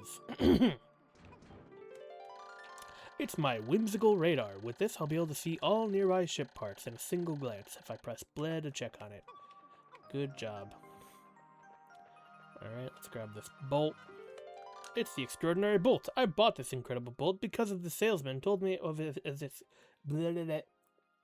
I bought this extraordinary bolt because of the salesman that told me of its extraordinary quality, that it is indiscernible to the average person. Exactly what makes it so extraordinary is a secret, but just look at it. Extraordinary. He got ripped off is basically the whole point. Oh my gosh. Neighbors, cut it out. None of this noise making when there's a thunderstorm of this quality going on.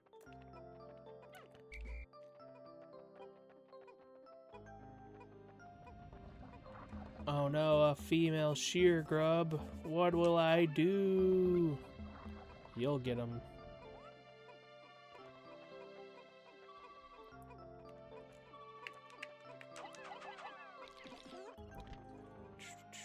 Basically useless.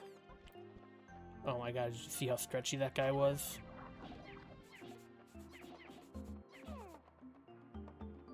Pick it up. What do you mean one? There you go.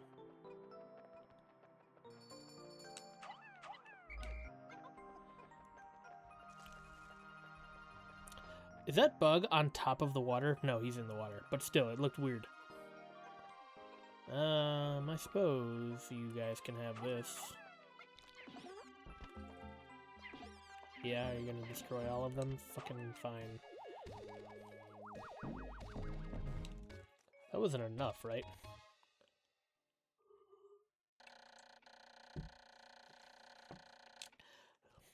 This bolt's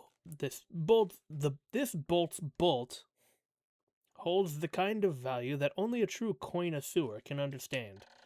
I now have recovered 3 parts. Just 2 more. I can definitely get 2 more today. As in this very cycle of the game, not stream. Oh my god, yellow or red Pikmin, you're so dumb. The one that matches your color.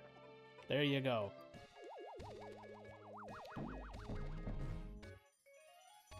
Radar, this is important too.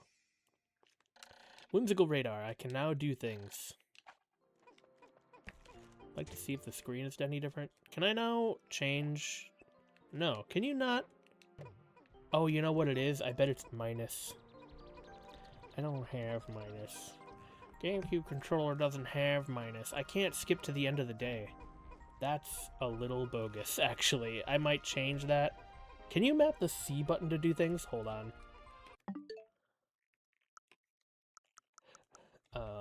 We're actually going to hold, please.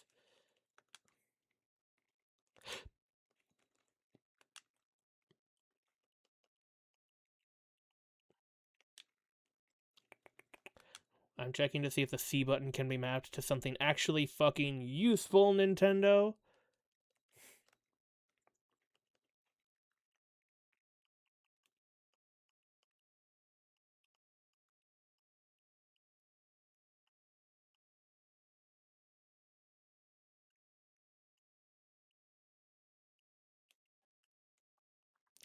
What the heck is there? Where's the custom controller options? Edit mapping. There you go. Can't remap the GameCube controller. Go fuck yourself, Nintendo. What the fuck? Why are you so stupid? Alright, so Nintendo did everything in their power to make this game unplayable with the GameCube controller. So, fucking thanks, Nintendo. I love you, too.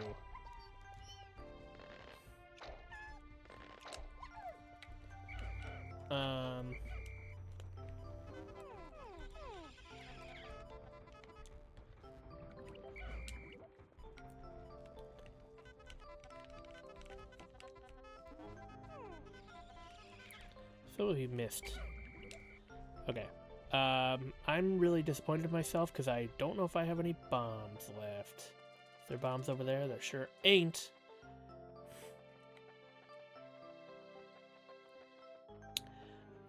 There might be bombs on this side of the wall.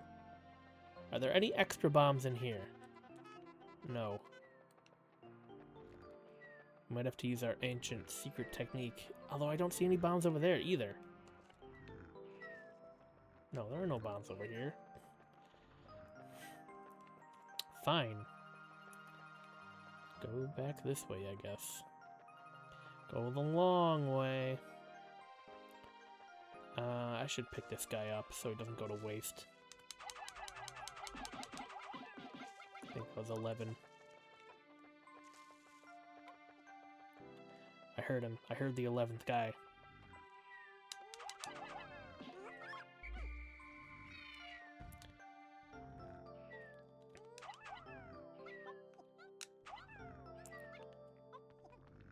Alright, time for my super secret technique.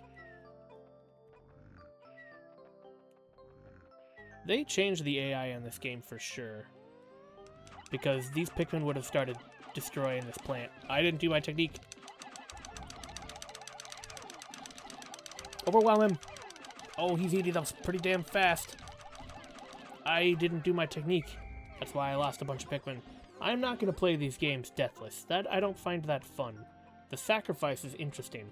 Overwhelming him is more interesting than, like, tediously making him not eat a Pikmin for, like, 5 extra minutes. It's a strategy game in that you also have to manage your time as well. And sometimes, it's just faster to lose a Pikmin. I'm sorry. I love the guys. But that's the truth of it. Oh, hey, bombs. I need these. Really bad.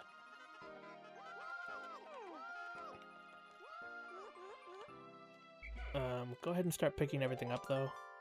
I found the Nova Blaster. This emits a dazzling burst of light, capable of destroying almost anything. I'm not exactly sure about this, but the promotional brochure claims that the blast can travel through the currents of space-time, smashing through stars and into the rifts of space. Yeah, I think you got oversold about that one, Olimar. The thing I love about Olimar is he's just like a dad. He's just like a normal suburban dad. Hey, it's that hole that I discovered that I didn't even know existed.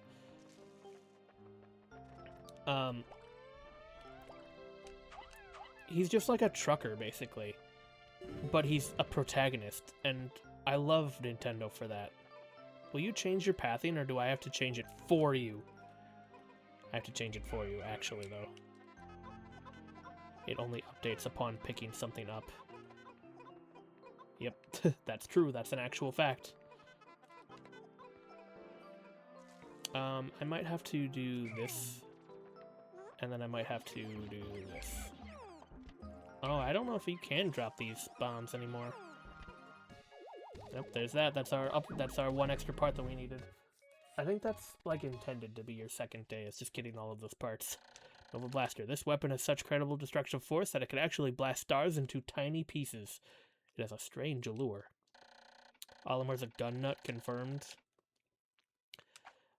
Oh, yes, the cutscene to go to a wider area. Yes. Oh, look at it fix itself out of nothing. I love this game. The vibes. Do the noise. Oh, it only does the noise at the end. Alright, well that was good. Oh, here's an idea. Can you guys bomb flowers? No? Fine. We could go kill those other guys. Those other, whatchamacallit, bulborbs. But I don't really feel like doing that. We're just going to abandon these bombs over here. I feel like we actually do have enough yellow Pikmin for the entire rest of the run. Oh, except you know what? We are going to need them for the very last area, so whatever. We'll just take whatever we have and go and collect whatever we can that we left laying around. Let's hurry up.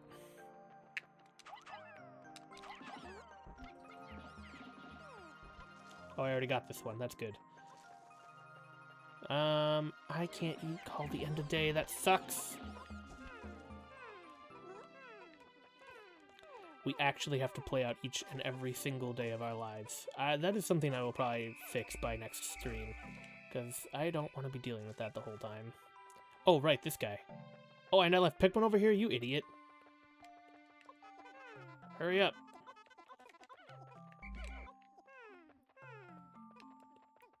I don't know if you guys are going to make it.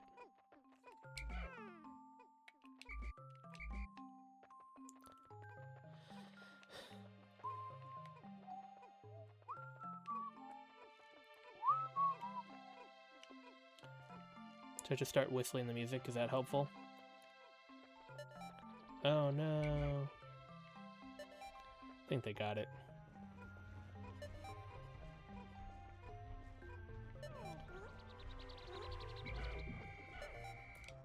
And that's all of our boys.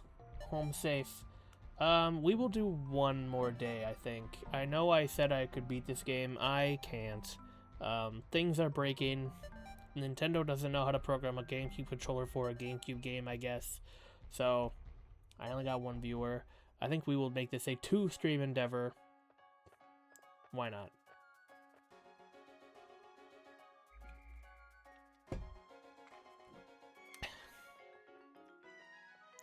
Look at those freaks. They don't even align with the stems properly. We saw the lines of the stems in EXE. The actual programmed line. Bit crushed. I think if you kill all the Bulborbs in this area, Snaggerts show up at the end of the day. Stardate 3. I now add yellow Pikmin to my list of discoveries. These creatures can wield bomb rocks, so perhaps I can use them to blast down rock wells, Norman rock wells, and open up new regions. Red and yellow Pikmin, as well as bomb rock carriers, break into squads that, when dismissed with X, and then it's a tutorial. Yep. That does indeed happen. I have lost 9 Pikmin. I've lost 15 Pikmin so far. I really hope it does the breakdown at the end of the game of how, which colors of each you lost. New area. Oh my gosh. Oh my gosh, I'm beside myself. Are you guys ready? Are you actually, though, for the best music in the game? I'll even turn up the volume. Actually, no, I won't, because it'll screw up the recording. But listen.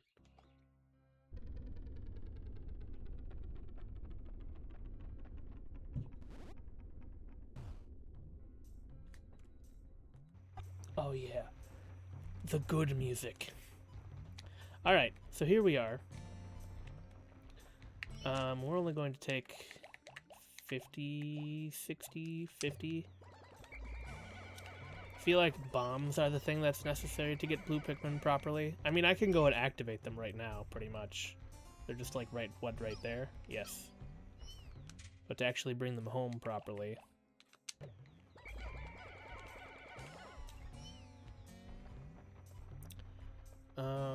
why don't you guys go ahead and break this wall?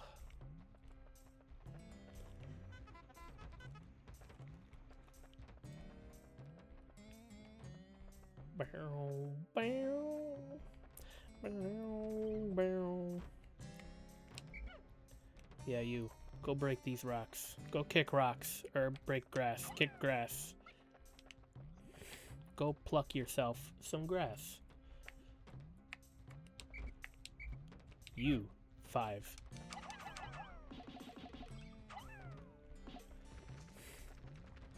We'll kick gravel.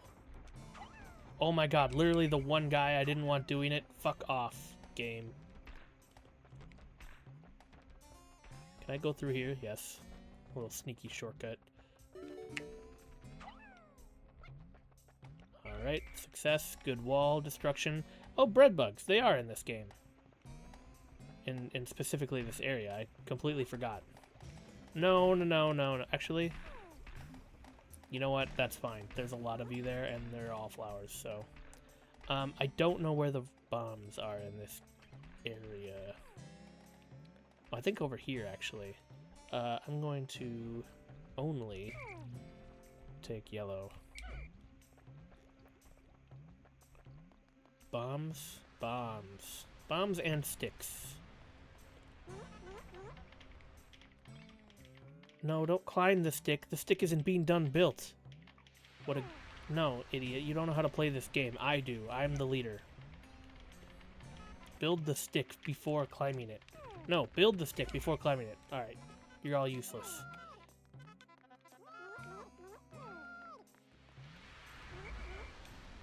Yeah, they did update some things. Like, the stick... None of this shit worked properly in the base game. And it just does now. Yeah? Do you not activate all the time? Do I need a Pikmin? Some things only activate when you have a Pikmin. Very devious game design. Far more devious in the second game. Yeah? I like how the the bomb Pikmin don't lose their colors when they are left alone. That's pretty funny, actually. Ah, shit. Don't fall in the water. Alright, is this enough bomb rocks for this baloney? Uh-oh, two of those guys, or one of those guys is dead. Run away the other direction. Nope. He didn't listen. I think I threw things wrong. Oh no, it just actually takes more stuff. Alright, fine. At least I didn't waste the bomb. There you go. Okay. This is fine. Just stay here, guys. Alright, time for blue.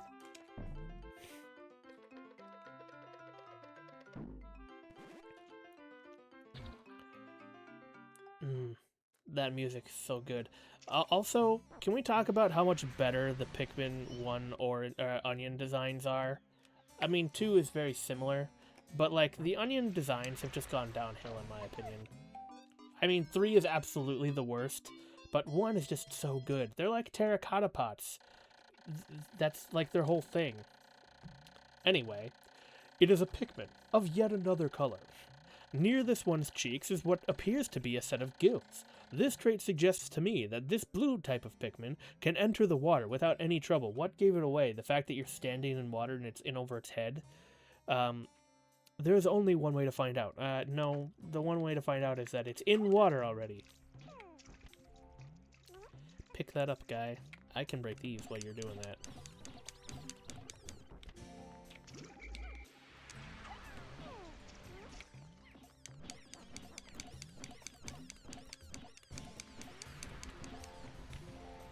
Good.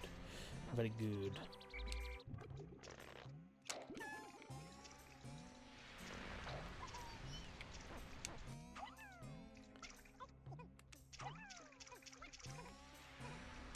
I bet this one starts helping. It does. There must be a priority there, like help carry instead of pick up your own thing, which does make some amount of sense because that would mean that it gets back to a base, even if it's not technically optimal. Stop looking at that. Stop looking at that. They never listen. Anyway, we have blue.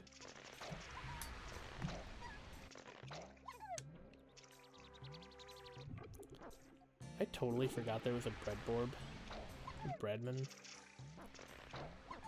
in this game.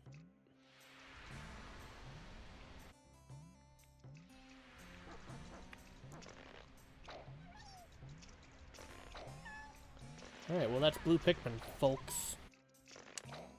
I don't think we're brave enough to start killing things with blue Pikmin, so we're just gonna leave them here.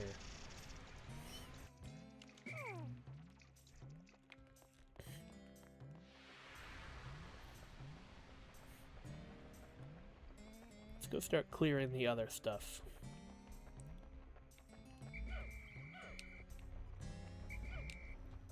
Oh my gosh, look at all of that nectar we built.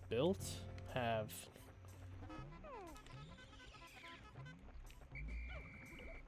Oh my god, Pikmin, please.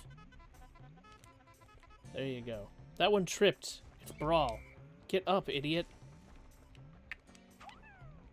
Oh my god, you're kidding.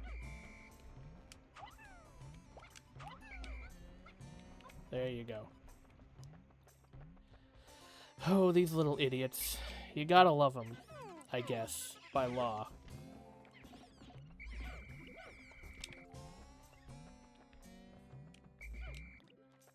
More walls.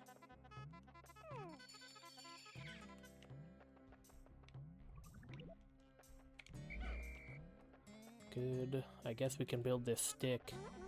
But why? Look at how fast.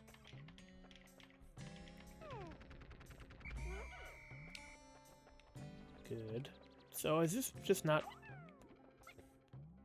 Yeah, it's not actually done. Alright, let's build these ramps.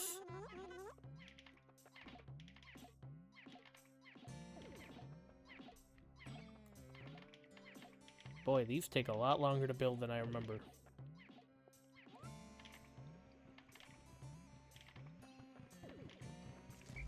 Oh, hey.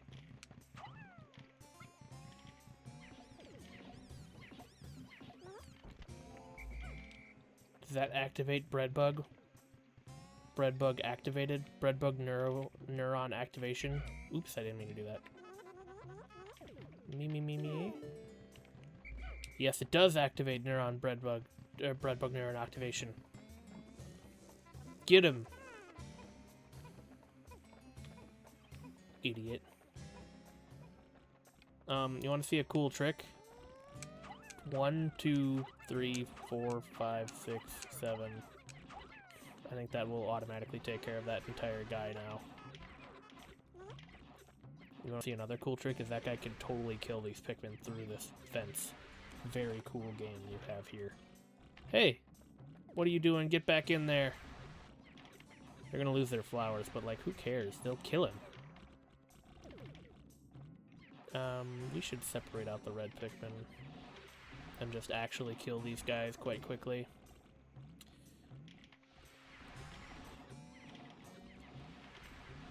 So one of my many bad habits, I will be mentioning, one of my many bad habits when streaming is I mention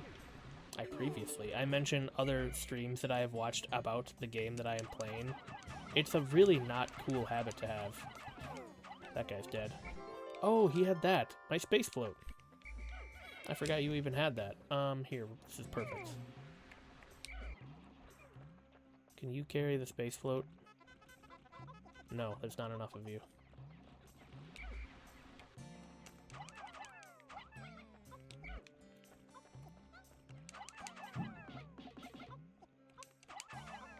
That'll be good. Perfect. I guess we should take back this guy too. Fine. Hey, you got it. Good job, guys.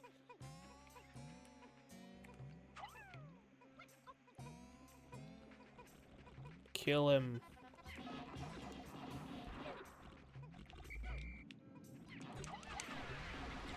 They're gonna burn the grass. Punch him. Punch him more. Why not? I'll help. Let's get him, fellas. I can get the final blow. I got the final blow. Nice. Sun's getting a little low. We might just take these back to our lair.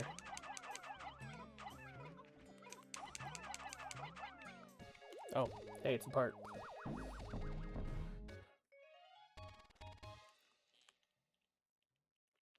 Space Float, an excellent swimmer like me, has no need for something like this, but my motto is always be prepared. Really, it's just for emergencies. Oh, Olimar. You paranoid scamp. I love you. Get up! Man, they trip so much in this game. Why am I doing this? This serves me no purpose. This I can do, though. Does this get me up there? This is a good thing to be doing. Because this will stay here tomorrow. We'll do... Should we do another day?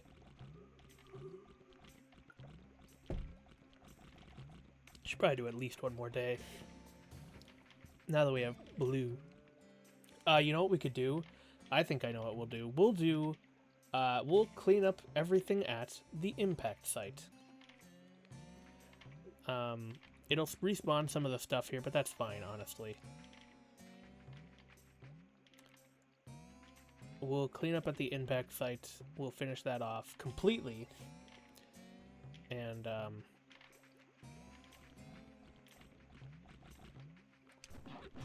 that'll be good. Can you kill this guy for me?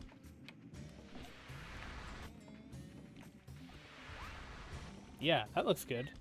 No, you just moved him out of the way. I appreciate it, but that's actually not what I needed you to do. So, that whole section is his eye, or at least it's, like, kind of implied to be, but only because I saw his textures while he was naked. That sentence didn't make a lot of sense. Oh, you could see him sticking out of the ground. Ow, that did a lot of damage.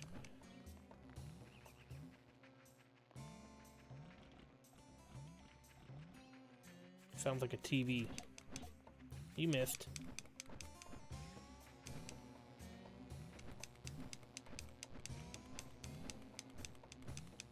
Come here.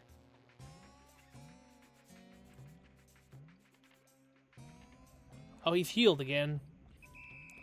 Hurry up, idiots. Everything's... Oh, one.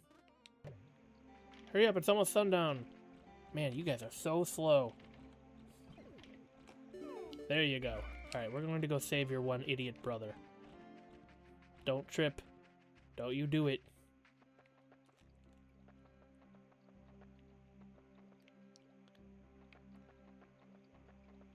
Where is he? There he is. He fell down.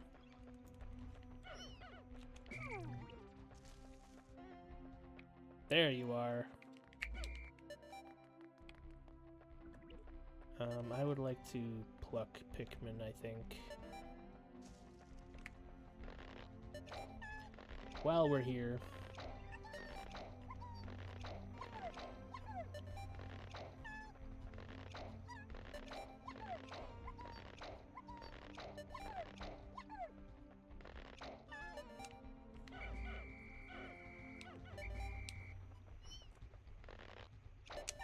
Alright, we're good enough. Can we see the blue Pikmin enter their onion? Yeah, look at that! You can see them enter their onion, they just go right away. That's pretty cool. Little details, man. Alright, we now have completed Pikmin, gathering all the Pikmin. Good sentence. Why is it so bit crushed? I feel like it was that was something they added. A problem they added to this version of the game. He's angry. 4 days since impact. Deep in the cave I discovered in the forest, I encountered blue Pikmin. These blue fellows have something resembling gills on their cheeks, and they appear to be amphibious, surviving both in water and on land. The wonders of nature never cease to stun me, and even in this alien land. Very cool. Sav. Alright, so remember when I said... Oh, ship's log. Oh, it's just the diaries. Okay. Alright.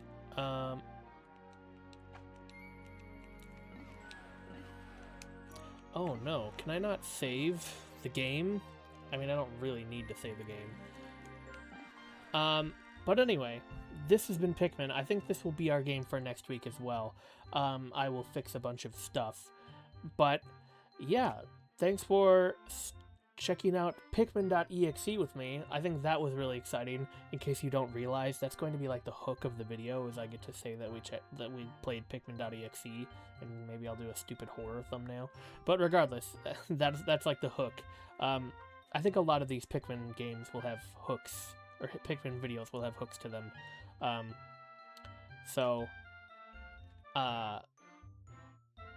Yeah, I think it's going well. Go ahead and, for VOD watchers, go ahead and check out my new video saying something about every game I played in 2025. You will see a lot of them I streamed. So, you might even see moments that you remember watching live. So that'll be interesting for you. But no, I'm quite proud of how that video turned out, despite me taking 6 months with it. Yeah, I'm real sorry about that. And in addition to that, if you just want more of me and don't want to watch a VOD, the highlight channel, youtube.com/@RyeRoyal, now has the Giant Squid Supercut, which is all 5 Flower, Journey, Sky, Abzu, Pathless, and Sword of the Sea. 5 games led to Sword of the Sea. Sword of the Sea is also in there. So, extended versions of the original videos, along with some better editing, and just more of my thoughts, including a little actual write-up. If you were disappointed by the saying something about every game in 2025, really kind of cheekily skipping out on Sword of the Sea entry, it was only like 30 seconds long, that's because I actually wrote a real entry for it for the supercut. It's in the supercut. Gotta watch the whole supercut. It's actually like a written thing. It's got a really nice set piece scene to it. So go check that video out. I think it turned out really well. That's kind of what I want to be doing with that channel, is making these little highlights and putting out whole games. As much as I like the whole Let's Player idea, I can't do like episodes and stuff. That's just not the format that YouTube wants anymore. It needs to be highly edited. It needs to have like, if it's not like scripted stuff, it needs to be like at least a whole experience. So, and that's what I want to watch too. Like, I have gone back and watched some of those videos and I think they're entertaining. So I'm making the stuff I want to watch. I hope that some of you like watching it too. As for the stream, I think it's been going pretty well. I plan to be back next week. Yeah, we will do another stream of Pikmin. That's fine. I wanted to do it all in one take, but it's fine. I don't plan on making the Pikmin video anytime soon. I think the next video, I don't need to spoil it. But, yeah. I will take probably a couple days now that I have finished the Saying Something video. But I am super duper actually very excited to get to work on highlight videos again. It's been way too long. It's been like 3 months since I've worked on the Pathless video, and the supercut is just a little bit of extra editing. So it has been mostly the 2025 video. So I'm glad we get back on stream track, and it's technically way ahead of schedule. So I should have more produced this year than I did last year, because last year at this time I was still working on the 2024 video for another 3 months yet. So I will have more done.